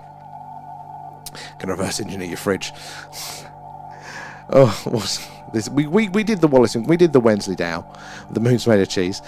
And is your wife a true believer in UFOs and ghosts? So she's not as on the UFO bandwagon. She's open to it, but it's not the thing that gets her attention. She's more interested in, what happens after death. So partly ghosts, that does lean quite a lot into that, but more the what's next sort of question for her there. But yeah, ghosts are more of an interester for that one.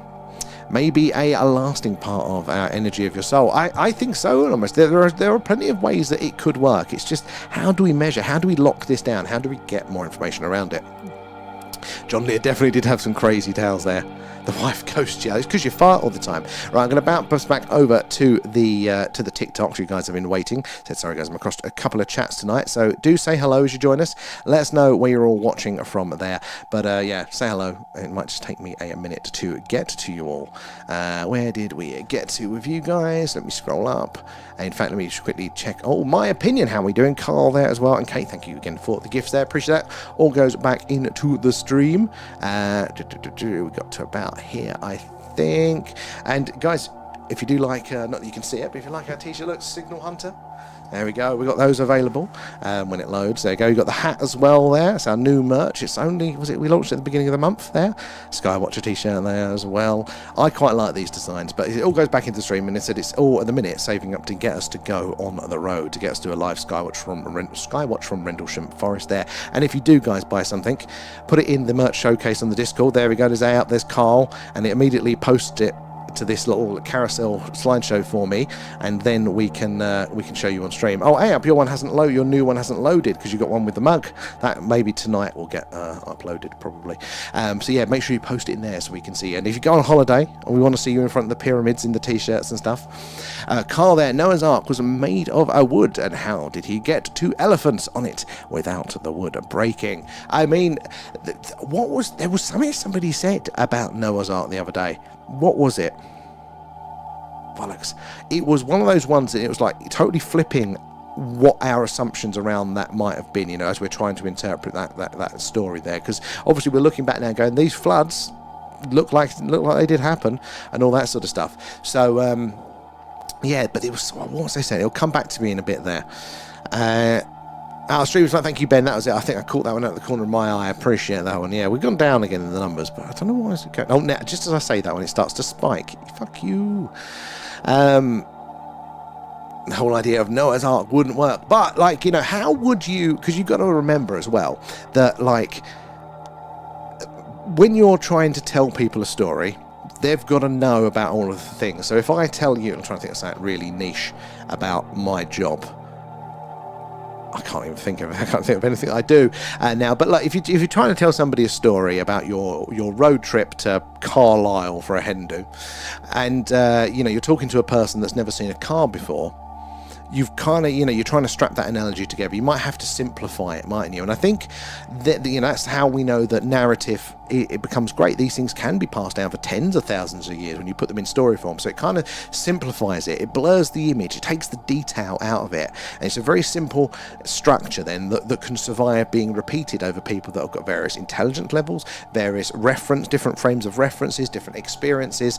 And those are the ones that are more stable over time. But again, it's a lower resolution. It's not going to be like a scientifically, you know, accurate. That's not scientific paper, is it? That detail, you know, that you couldn't recite that to your kids over the campfire for generation of generation, could you? The interactions between sodium and you just wouldn't work like that. You'd have to keep explaining, well, sodium, kids, is this, you know, you see that, whereas you can whittle it down to its individual components as simple as possible, and the core of that story might last. So I'm more charitable towards a lot of these things now, like trying to view it through that lens of the, like, if this has gone through the wash, right, what did this t-shirt look like, yeah, before 20 washes? That sort of thing there, you know, before it was the Chinese whispers. Is there something to it? Are there little clues? And again, you things like the flood itself. There's lots of evidence, you know, across cultures that we had those massive floods. And TikTok Dave, how are you doing there as well? And Carl and Kate coming in with the shares. So appreciate those guys. It's the likes, the shares, the tapping away, all of that jazz that helps us reach more and more like-minded people there, like yourselves. Said the more eyes and minds we get on the old phenomena, the more we can all piece this puzzle together. And are they talking about a turtle carcass by any chance? That's where my brain was going, Kate. And now my brain's thinking about turtles and straws. We're going to get on that ramp. How many times can you say crashcraft fast? Crashcraft. No, once. Once is the one. 32k, not bad, guys. Not bad at all. Thank you for that. Where are we there? Humans. Oh, it's just jumped ahead. Humans were shorter, and over the centuries we're actually getting taller. I heard apparently as well, though, that we were mainly smaller due to malnourishment. That where we're getting better fed, that we're kind of equalising out or something. Can't remember where I heard that one. I might be talking at my arse there, Kate. Might be talking at my arse. And the council is doing roadworks out the front of my house. They're making so much noise at this hour. Adam, have a word with them. Have a word. I remember there was, when I was a child, there was a road right next to my house and my bedroom window there, and they were doing some unnecessary road works, and they're putting in a mini roundabout, which nobody locally liked the idea of. This was the first wave of mini roundabouts. They were a new thing, and working at whatever silly hour that it was, and my old man got so wound up, I watched him from my bedroom window march down there and rip out some sort of pipe or hydraulic cable from the generator that was powering all their tools and lights, and just walked off. That's hilarious. Formative childhood memory for that one. That's why we love Leanne there. She'll drag you out of the Scoobies eventually. One day, we are planning on doing a lot more of that stuff. I am slowly getting towards it. One day, this is the thing with me. It's the hockey stick, right? There's nothing. Then boom, we'll do it, and it'll still be crap. But there, maybe we'll regale you again with my spooky experiences if we don't get a signal in a minute. And as a haggis shield. Maiden been in recent Haggis Shield? What's that one? What's Haggis Shield Maiden? What's that one? How are you doing there, Jesus? And we still need the paranormal tab. Oh yeah, have we not? Bloody hell! Right, okay. Haggis Shield. You know, it's a user. I don't know. It's Haggis. Oh, Haggis. Yeah, because I just call them Haggis. I don't know actually. Honestly, that it all blurs into one for me. I've lost my pen, so I can't write that one down. I've got my notebook here, but I've lost my fucking pen. I'm not sure, sadly, Jesus, for that one. A few nights ago. There we go. It all blurs into one for me. Where did we get to?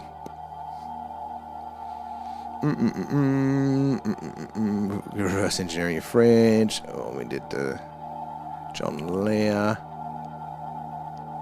Saving up to get to the moon. I'm thinking about it, Grandmaster. I'm thinking about it. I mean, hey, the way it's going, it might be possible, you know, a little bit sooner than we think. How about a moon stream from the fucking moon, guys? There we go. Let's have a word with Elon. We'll ring him up. I've not got my little phone here anymore. There. The dark side of the moon there. We were told never to go back. Well, we've heard these things, yeah. There's a few interesting things going on. And look, if you think about it, the dark side of the moon, which isn't always dark, it does get sunlight occasionally, it's the perfect beachhead. It's the perfect place, isn't it, to gather your resources before doing an invasion or whatever it is. You know, it's close enough that, you know, you've done most of the distance to Earth, but it's a great place to put yourself, or we're not going to fuck with it. So I think, you know, if we're to look anywhere, that is going to be the biggest place for it there. There's no kebabs on the moon. Well, I'm screwed then. Elvis is definitely up there. Just, do you ever see that South Park episode where they launch a whale into space because they think it's an alien, and they're trying to return it to its home world, and it's the final shot of that episode is this dead whale on the moon. Anyway, that got me belly laughing, and you've just brought that back to me, so thanks for that. Excuse lives in Peterborough. Yeah, what could we do for Peterborough? The Epic of Gilgamesh has a similar story to Noah's Ark. See, this is, and that was Sumerian, or what's the one after Sumerian? Anyway, it's a much older story, isn't it, than the Bible? You know, it's that sort of thing. Again, it's passed down through time. You know, it's these lessons, these ever true lessons to be learned. Everyone's seen Bildy and Noah in the same room. Actually, no. Where are they? And Noah's Ark was a pole shift event that happens every 6,000 years. The North Pole is moving to Russia, so the UK is moving to the equator. Eventually, it'll slip fast, and all the seas will slush floods. So I've heard about the poles, and we know that the poles are moving. That is a thing, and it has done it many, many times. You know, our magnetic poles, though, that is the thing. So it is definitely, it's our magnetic field is the main part of that. So it's, you know, where our compass north. So if you've ever been in the military there, you know you've got 3 norths. You've got map north, compass north, and true north there, just to confuse you. But yeah, so where your compass points, where that's doing, that is actually moving. So North Pole is when, I think, with the sort of time we first measured it, and it went all the way down into Canada, and then it's kind of come back, and it's off its way to Siberia at the minute, and it seems to be getting faster. It's moving faster and faster. And yeah, will it flip? Apparently that has happened regularly in Earth's history. But the question is, what will it do? You know, so some people do think it could be a major cataclysm there, because, you know, lots of things rely on the magnetic field. I mean, at the very least, if we have a lower magnetic field during this flip, which again there does seem to be in the geological record of the minimum, it means we have less protection from the sun and its rays and the solar wind and all that shit. So it doesn't look like it's going to be fun for everybody. But totally unrelated, I've got a line of compasses that have S rather than N on them, so if you want one early, you know, they're at a good price. Was there Epic Adventures of a Wrong Place to Visit there? Jupiter, the Moon, and too bold for me, Pluto and Plymouth added to the list. I don't think I'm allowed to post links here. I want to try it, but I'll put my Amy Flowers video about Definiti on the Discord. Oh, excellent, we'd love to. Yeah, the Discord's the best place, because at least even when the stream ends, then it's still recorded there for other people to scroll through and kind of see all of the updates there. So we'll look forward to that one there. I mean, yep. Don't accept visas on the moon. Or Kepler. MasterCard, though, it's fine. The Soul Prison, I've heard of that one. So I think it might be different. I've heard various things. So one, yeah, it's Soul Prison, that when you die, your soul goes to the moon, and it's kind of, something's done to it, and then it's shot back down for rebirth. I've also heard that, you know, Dark Side of the Moon, there are humans that are enslaved there for mining or some sort of industrial purposes there, and the people have remote viewed that. I have tried haggis once, but I've totally blocked the memory. I can't remember it at all, what it tasted like. Oh, my imbalance, yes. And nobody uses spell check. It's not, if you need to spell, get out. We don't need that shit here. It never works anyway, does it there? And how you doing, Tracy? Good to see you in there. Oh, haggis is Tracy. Ah, there we go. I'm glad.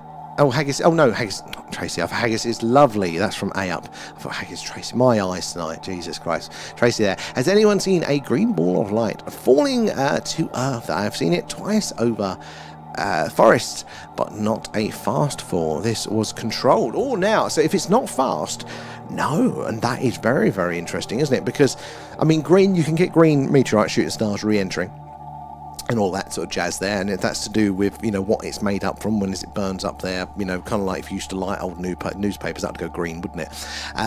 But you know, so the materials causes the colour of the flame. But if it's controlled, if it's slow, you remember those meteorites, they're all travelling normally pretty bloody fast. You know, there's nothing in the way up there.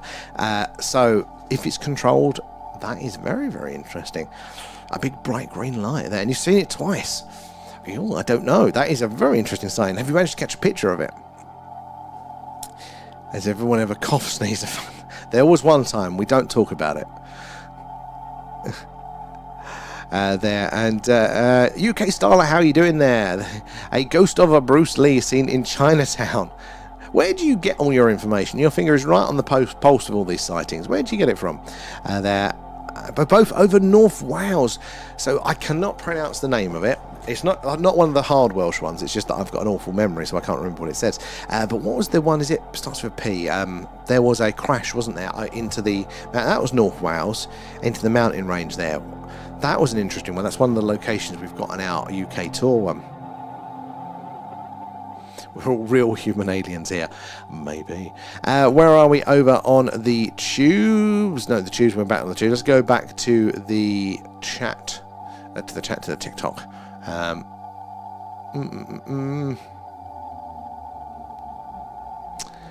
Probably a few nights ago, probably last week. It just blurs into one. It does.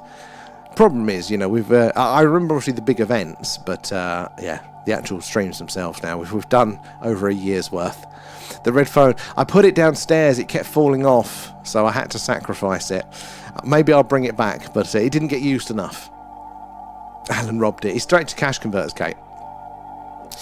And China are there, ain't they, on the dark side of the moon? So they've got probes. They don't last long, their probes, though, when they land there, because, well, it's cold. And it's cold and then very hot. See, this is the thing. You think space is very, very cold, but you know, the heat that you conduct from the sun, if you're in direct line of sight, is incredibly hot. If you know, the reason they have the white spacesuits is if they didn't, they would burn up. They need to reflect that heat back. So that sort of really incredibly strong temperature difference kills batteries, basically. So they have got probes there, but they don't last long for it there, the ice wall there. And is there life beyond the ice wall? See, I'm not necessarily a big fan of the ice wall. I wouldn't write up 100%. But I would imagine there has to be, you know, there has to be more to whatever this is. And even if we go to the normal understanding of the universe, and say, you know, our galaxy is within the universe, they go, well, what's that in? It's got to be in something, and then it's got to be in something else. So there's always got to be more, I think. Oh, I wonder if that's what psychics think is going to happen in 2028. It does make you wonder. It does. We know it has happened before. We just don't agree on what the effects of it definitely are. And then if we say it's every 6,000 years, well, we definitely know of civilizations and their structures that have survived since that point. So if it was a shift and it was that dramatic, we know that buildings and structures survive. The only interesting point that could prove it that way is that the structures that we mostly have from that time survived because they were buried, and a lot of those look to be purposely buried. And why would you do that? Why would you protect it? So you probably heard of Göbekli Tepe and Karahan Tepe.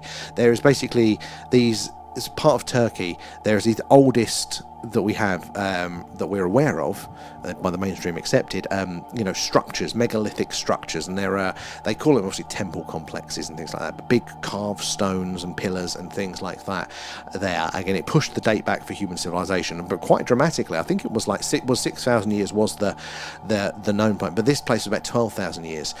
So it's really pushing back, you know, the mainstream understanding of these things. And they keep uncovering more of them, so, you know, as it always, things keep getting older. But again, they seem to be purposely buried.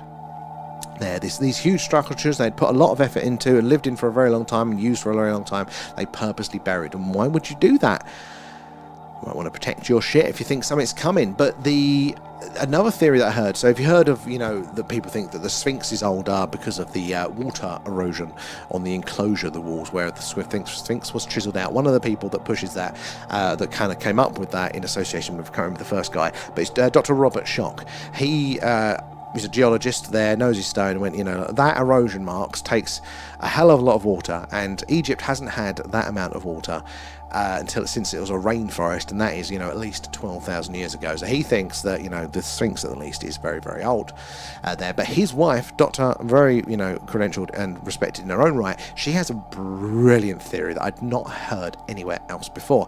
So she thinks that basically, we know that when a lot of these temple complexes, all the Egyptian stuff, so not the pyramids themselves, but a lot of the other complexes there, you think of Luxor, all these temples, they were covered in mud bricks, right? They're strewn around everywhere, and the mainstream explanation is that, just various villagers have populated the site since, and they've just left their various structures over the years, and that's why it looks like a chaos of all these old mud bricks lying everywhere. She posits that actually those mud bricks were there, they were built up, they purposely encapsulated all of their structures in these mud bricks to protect them from some sort of catastrophe. And what the dynastic Egyptians did wasn't build these structures, but they reclaimed them. So they put in the work, started to clear it off, when, that's my temple now, lads, I built this there. So she posits that. And if you think about it, what is a pyramid other than a very, very dense but strong structure? It's probably the strongest thing that we can build, out of shapes to survive things there.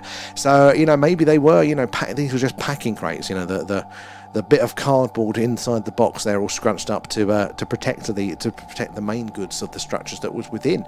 So maybe, we can say, look, we have got these structures from older back, but maybe it's because they were packed, they were protected from something shitty that went on. So maybe there's more there. Heard it's a soul trap there, keeping our souls in a loop. I've definitely heard that one. I'm sure on the weather, I just don't believe it, or the weather is incapable of comprehending it yet. The weather hasn't got the message yet. And the weather is an incredibly complex system, so we cannot compute all the different variables that are involved. That's the main issue that we have with it. That's why you can look at the weather forecast and go, you said it's going to be sunny yesterday, and now it's not. You think it's a simple thing to do. We still do not actually have very good accuracy. It's amazing that we do have what we do have, but it's not a lot, because there are just so many variables that affect it. A butterfly farts, and then there's a typhoon in Southeast Asia. It's an exaggeration, but there are lots of things. It's a very complex system, so it's very hard to model and therefore accurately predict, and that's where a lot of my skepticism comes around with things. I've got 5 different weather apps that I use for doing the sky watch, just to kind of have a rough idea if we're going to get the sky the next night or anything like that. And I tell you what, they are all each individually wrong in various ways, and none of them are the same. So my trust is long gone by anything weather related there. The crash was, is it Prestatin? That rings a bell. I probably totally, yes, Carl's got it as well. Yeah, I totally pronounced that wrong there. Oh, the Assyrian, or in Egypt. Yeah, that is an interesting structure as well. The Assyrian is very interesting. Structures were ancient even to the ancient. I think there's a good argument to be made for that. Again, it's hard to date stone, but I think there's a very strong argument there.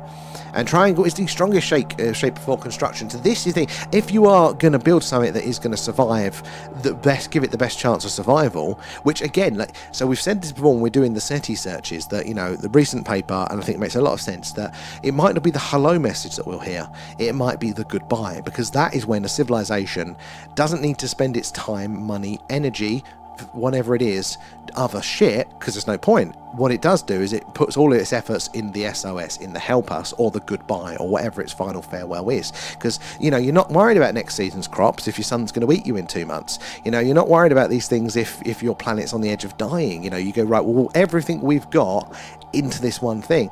And that might explain why the amount of stone, time, energy, labor, especially for an ancient culture, went into those things, because, well, we ain't all going to survive, lads, so let's put it all into this, give us the best chances of whatever those structures may well have been. But definitely there's a lot of mud brick pyramids again. Could it be packaged? And if you took all that away, what's in the core? So it makes sense there. Your app's never right. I know, okay, I can be standing outside and it'll go, it's sunny right now. And I go, fuck, it is.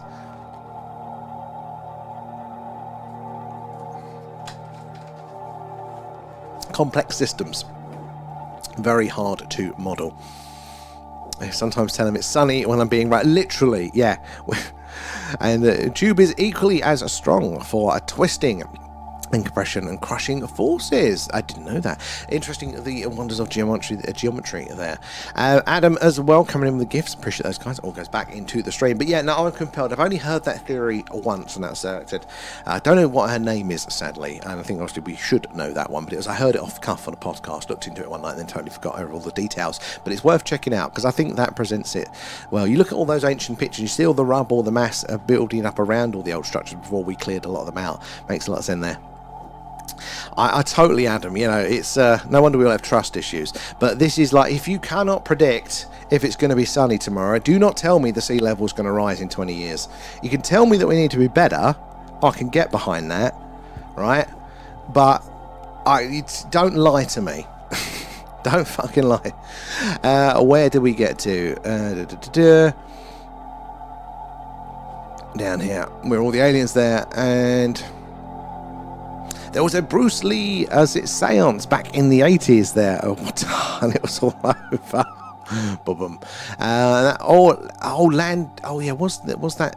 That was the the Berwyn Mountains. Yeah, that was it. I've tried again. Is it Berwyn? Is it, or is it totally pronounced wrong? There, but I think that was the one, Tracy. I think bang on. That was the one I was thinking of. That is ringing the bell there. Is that kind of near you guys? Voyager, is Voyager coming back? Well, not at the minute. It is off on its way out there into the infinite void that is our galaxy and then universe. Now, saying that though, there is this weird law of like it's Moore's law for computers, isn't it? That the processing power doubles every year or something like that. Exponential curve up of growth. The same is going to be, we think, roughly true with space travel and engine efficiency there. So there's probably what's going to happen with Voyager is at some point that we will develop a spaceship that does go fast, and then they'll just pick it up and put it in a museum, I would imagine, at some point, probably soon. They also say you don't want to be the first colony ship off to another solar system there, because you'll go off on your 100-year journey, so only your kids make it there or whatever, but in the meantime, because of the technological development, newer ships will get there before you over these longer time scales. You want to see the pic? What's the pic for? And all we will probably see is more of there's more same but different there. And Voyager 1 or 2 were never meant to come back. No, they're never meant to, just off out there. But Pioneer was an earlier, and this is a good point of it actually. Pioneer probes went out before Voyager, both Voyagers. But again, Voyagers overtook them because the technology increased and they figured out they could slingshot them there. Göbekli Tepe is absolutely fascinating. It's not as glamorous as, your pyramids and stuff. It's nowhere near that sort of structure. But, this is well before we thought there was any form of civilization beforehand there. And these are very complex, intricate structures and things. Gonna build you, good night there, Anonymous. Thank you for hanging out there. As it's payday. Oh, there we go. Patreon. We'll catch you later there. Enjoy payday. New month. Oh god, that means I've got to do more numbers. My monthly end of more analytics. The weekend starts yesterday. You're not really going to be there, and I'm in Denbighshire there, so not far away there. We have some strange skies around here. Really, Tracy, what do you think is the cause of that? Or maybe not the cause, but like when I first started doing this, I thought that it's going to be an equal spread amongst people. Like unless there's a particular like a UFO base or whatever it might be, the UFOs, it's just going to be an equal chance that they're going to be observed everywhere. So I thought, being from the UK, England, Wales, Scotland, Northern Ireland, it's going to be a roughly equal per person number of sightings. We're going to get the same sort of reports when we start talking to you guys there. I thought maybe per country, England being a larger mass there, larger population as well, I thought maybe there'll be a few more, but no, by far it is Scotland, Wales and Ireland that are just the most active. We get the most reports from, even though again they're smaller population sizes. So do you think, is it that, you know, the populations are less densely packed in? Is it that there's less light pollution, so you're able to see more of the sky? Is it a cultural thing that, like, the culture there allows for those things to happen? Because I think that's going to be a big part of this as well. You know, modern Western mechanistic culture is, you know, you wouldn't expect to see a UFO, none of that nonsense. And therefore you just don't really notice a light in the sky. You subconsciously write it off as another plane or a satellite or something there. So what do you feel was probably the main reason for that increase? Your Ford Escort won't go that far, but I'm relying on you. There. YouTube payday. That'd be nice. We got to go 34 hours. What's that? A 34-hour supermarket.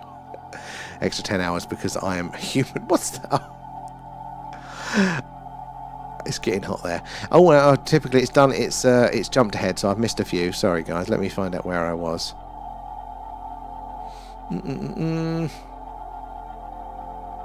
No, I did do these ones. Where have it? And Machu Picchu is one that always amazes me. And how the fuck did they build all that way up there? Honestly, Raph, I heard a really interesting story. I think it was Machu Picchu as well.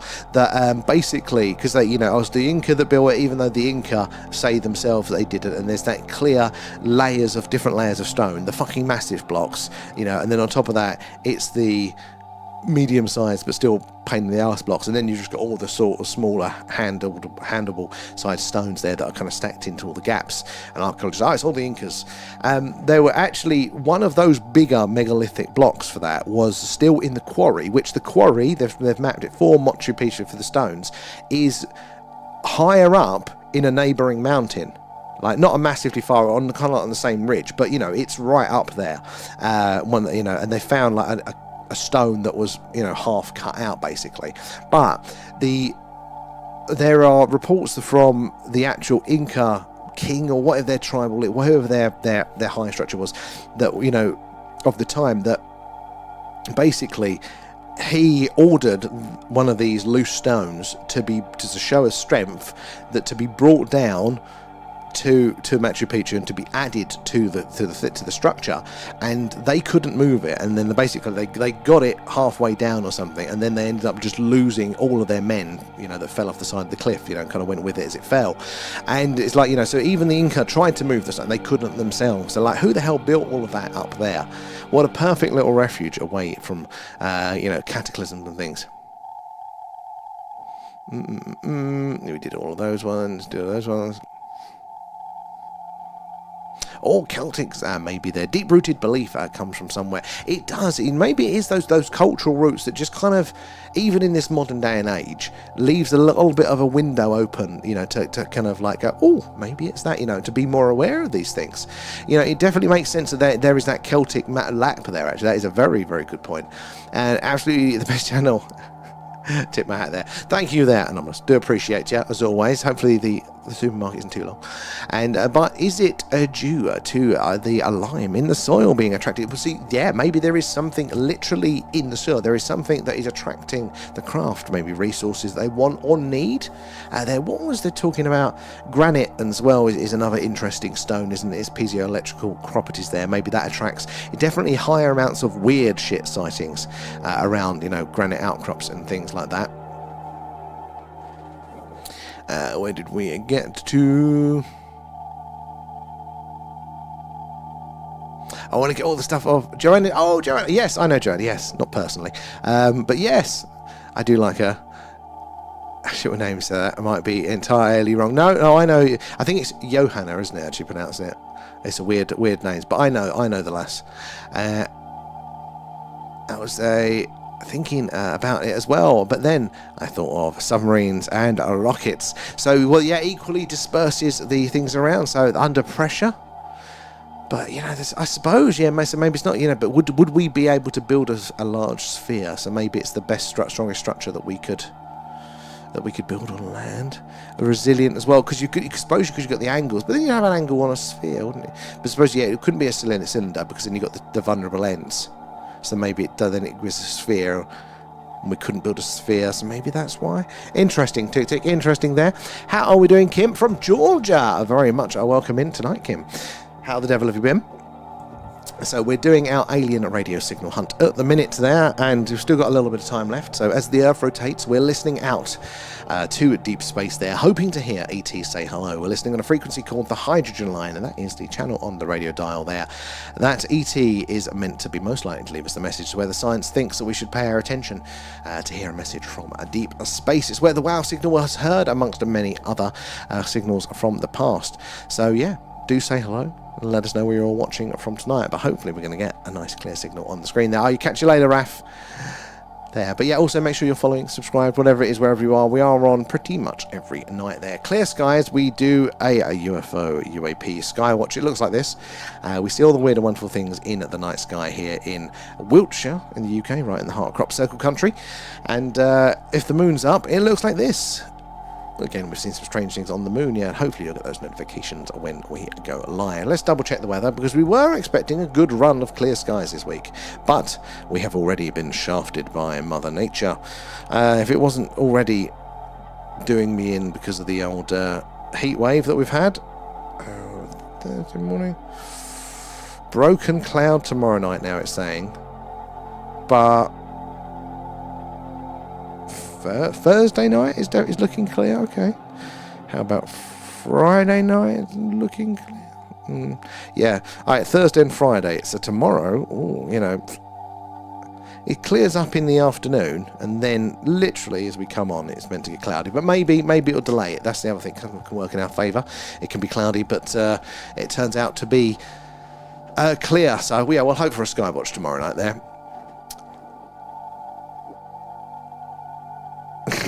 From Georgia, how the devil are you? It wasn't intentional. I can't take credit for that one there, Georgia. And high pressure returning by the weekend and back to hot. Oh no, way up. You're my good luck charm. We can't have this. Oh, now I'm looking at myself on the stream. I don't want to do that. Let's have a look at the long distance forecast here. Oh God, you're right. Feels like 30 degrees on Tuesday. Why is it always when I'm travelling that it's bloody hot? Ridiculous. Who do I complain to about this? I've not learned, because this is what I do. I get frustrated with like the weather, whether it's cloudy or whatever, but in the heat wave, I was just like, who do I complain to about this? How do they expect me to function? Heat is with clear sky. It does. To be fair, it does there. So there are, some benefits. Hopefully it's not going to be too hot though, because it's worried me a bit. We pushed through last year. Even in the heat waves we had last year, we were well into the 30s in this room, and it was a struggle, but we still made it. But no, last week that got us there. It makes me feel a bit vulnerable now. No, my mortality has faced me there. So we'll have to see how it goes. And if Sam's absent there, Discord is the place to check. Yes, that is true. Unless I've got it wrong and I've not given Alan the correct times, and Alan then tells everybody there's a stream when there isn't, or there's early.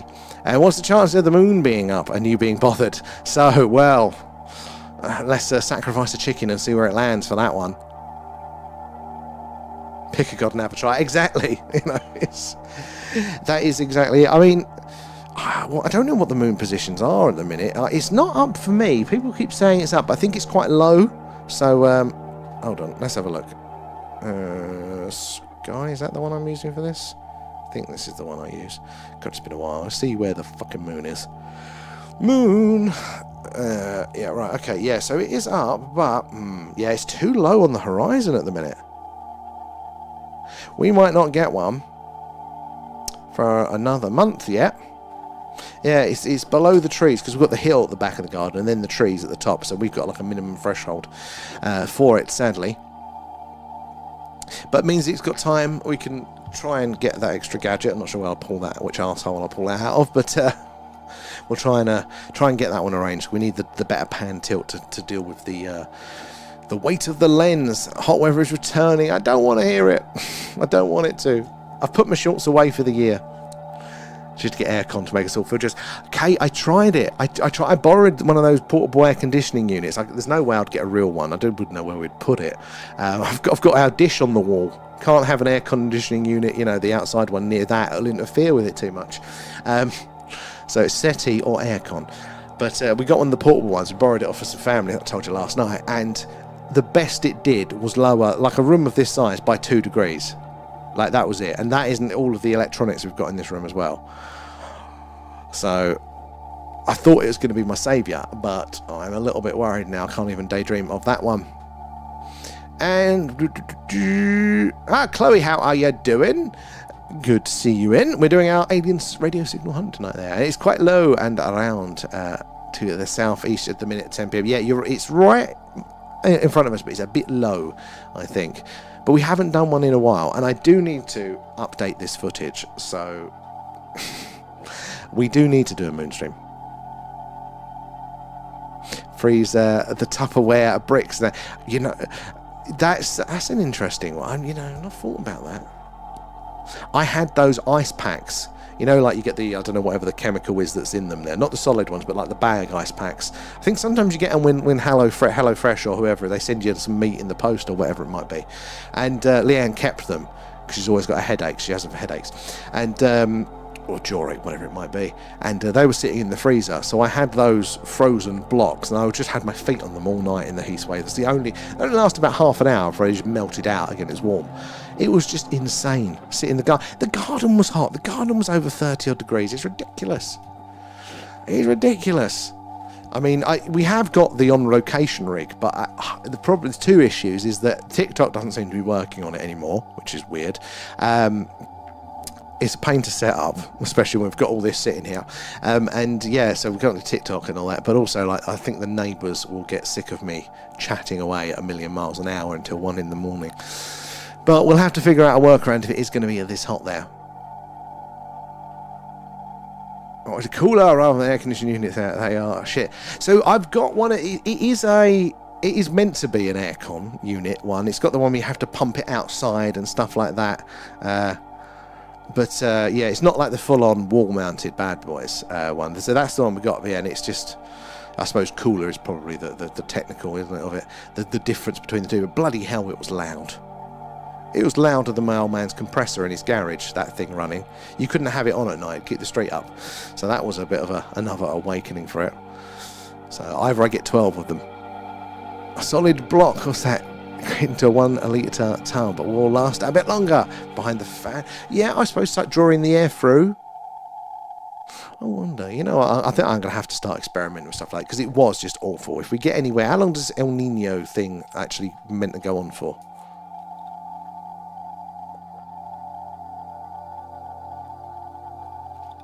You've got a proper one though, haven't you?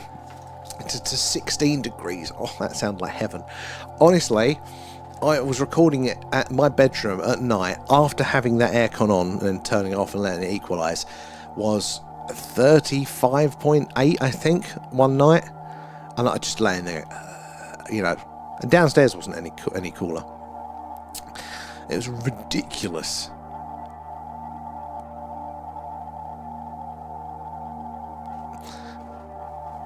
It sunk us into hell, so probably eternity.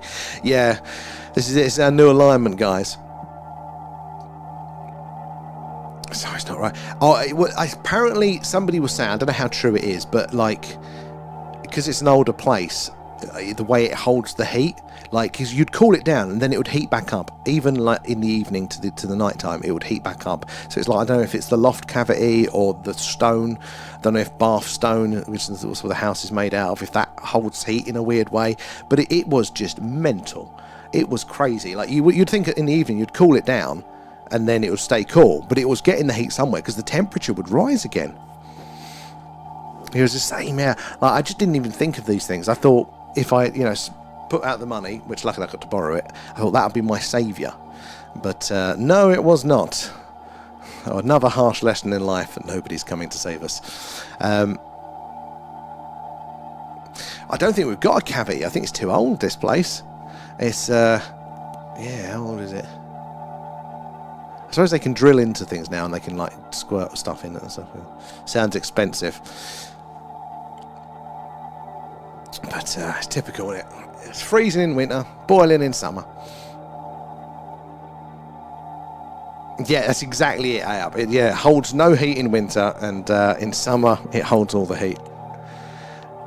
9 to 12 months. Excuse me while I die. Thank you for checking though, Emilio. Got a friend talking to him today, and he's one of these very trendy digital nomads, you know, the types of people that work internationally from their laptop on a beach somewhere. And lovely guy, very intelligent, amazing. We're having a bit of a chat today over Zoom, and I was saying, what if it's hot where you are? I think he's somewhere in Spain at the minute. And if it's hot where you are, how hot was it during the heat wave? And he was like, no, it's cooler here. We just missed it. Like, I was like, what? You're on the southeast, on the Mediterranean coast of Spain, and it was cooler for you there than it was for me here in Wiltshire by about 10 degrees. Fucking scared the life out of me. There's a mark on my wall, and just a second there, it looked like a spider. So that was in for a wet winter. Jesus, it's the worst of both worlds. Oh God, yeah, it does. I mean, I'm a sucker for the older ones. It looks better, but there is a real difference there. Oh, it would be lovely, wouldn't it? Oh, what about all the? He'll be clipping. Which bit? What about the ferals running around whilst you're on your beach with your laptop? God, yeah. Oh, it's going to be an interesting one, isn't it? Ooh, don't just hit a button then. If you're just joining us, sorry guys, going off on rants about weather and spiders. Until we're getting towards the end now. We are doing a live alien radio signal hunt. We're searching the hydrogen line, the channel on the radio dial where scientists theorise that if ET's out there, this is where they'd put the message, hello, is anybody else out there? It's where the WOW signal was heard there. But make sure you're following and subscribe, because even if this is not your thing tonight, we do live UFO skywatches.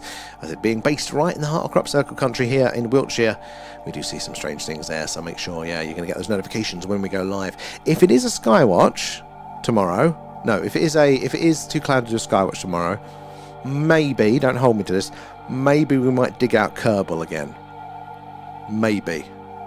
Because I've made some new overlays for that, and I think it will look cool.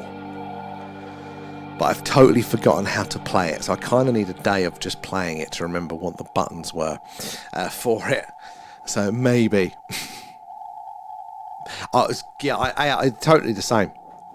I'd be absolute nightmare for it. I've sadly realised that I just need intense negative motivation, or I won't get anything done. So it's no carrot for me. It is just the stick. You I plan to have a whole reel of spooked faces. Love it. That's going to be humiliating. I need to get. So I don't have the file, but you need to get the live getting by the cows. Get that from YouTube to MP4 or whatever. Download that one. Our running away from the cow. I kept meaning to clip that one ourselves. It has been a very, very long time there. Now you can Google. Oh, perfect, Kate. I appreciate that. Yeah, I feel like I should do my due diligence and stuff there, but I think we lost everything there with the computer reset. So it looks like we'll have to send some more of you into space. You've already been scrubbing through. That's the worst part of it, Kate. Like just the having to rewatch something that I've already been through. Like I just end up getting distracted and I miss it all. So we very much appreciated that, Kate. Oh, for those ones. I've still got to work on automating some of those bits to make it a little bit easier, but my plan did not work out for those, sadly. But, sweet. Yeah, well, I was going to quickly show you my overlay for Kerbal, but I don't think it's going to work. Hold on. No, it definitely won't work for... That's a point, guys. Oh, no, that's how I'd have to... I don't know if it's going to work on TikTok.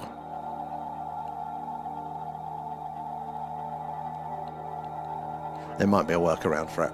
I have to have a think, guys, for that one. We might have to be on the YouTube only for the Kerbal.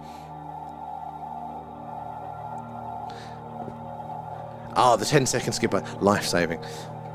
I used to have to do it a lot for work. Thankfully, I don't now, and it's just spreadsheets. But I got a little, I haven't got it with me actually, a little Bluetooth big dial wheel basically, and so I can just, you know, properly scrub through, just move the playhead. Like, oh god, it made life so much easier.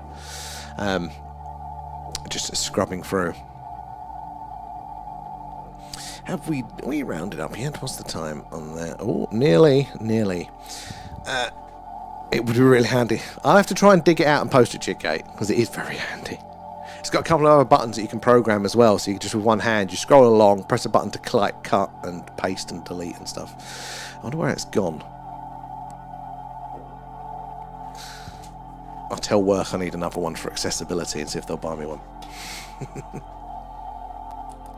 Probably not is the answer. Oh, worth a shot though. Actually, I'm getting holes in this chair, so I do need to, I think, have a word with them about that. Get a new chair. Technically, I work from home, so, yeah. They'll send me like a fucking pound shop one, though. Oh, never any pressure, Kate, but always keen. Always keen. It's the thing I struggle with as well. Next day is always fine. Oh, I did go through those deep dives, A-Up, as well. I was the one that fascinated me the most. They're all good for the deep dive, but the one that really hooked my attention was the NIDS website. I didn't even think to look. I did not realise that they'd have so much on their website. Like, you could probably do deep dive upon deep dive for that. So I've added that one to the list. I don't know when we'll do it yet, but I think just like just dive into the old NIDS website and all their reports and files. So that could be very, very interesting. So thank you for submitting those ones.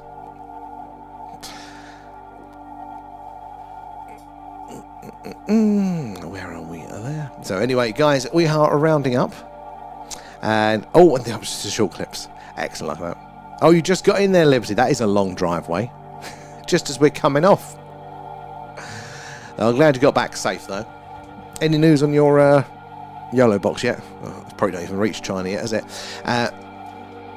Yeah, it was a surprise, wasn't it? It was a very, very good find there.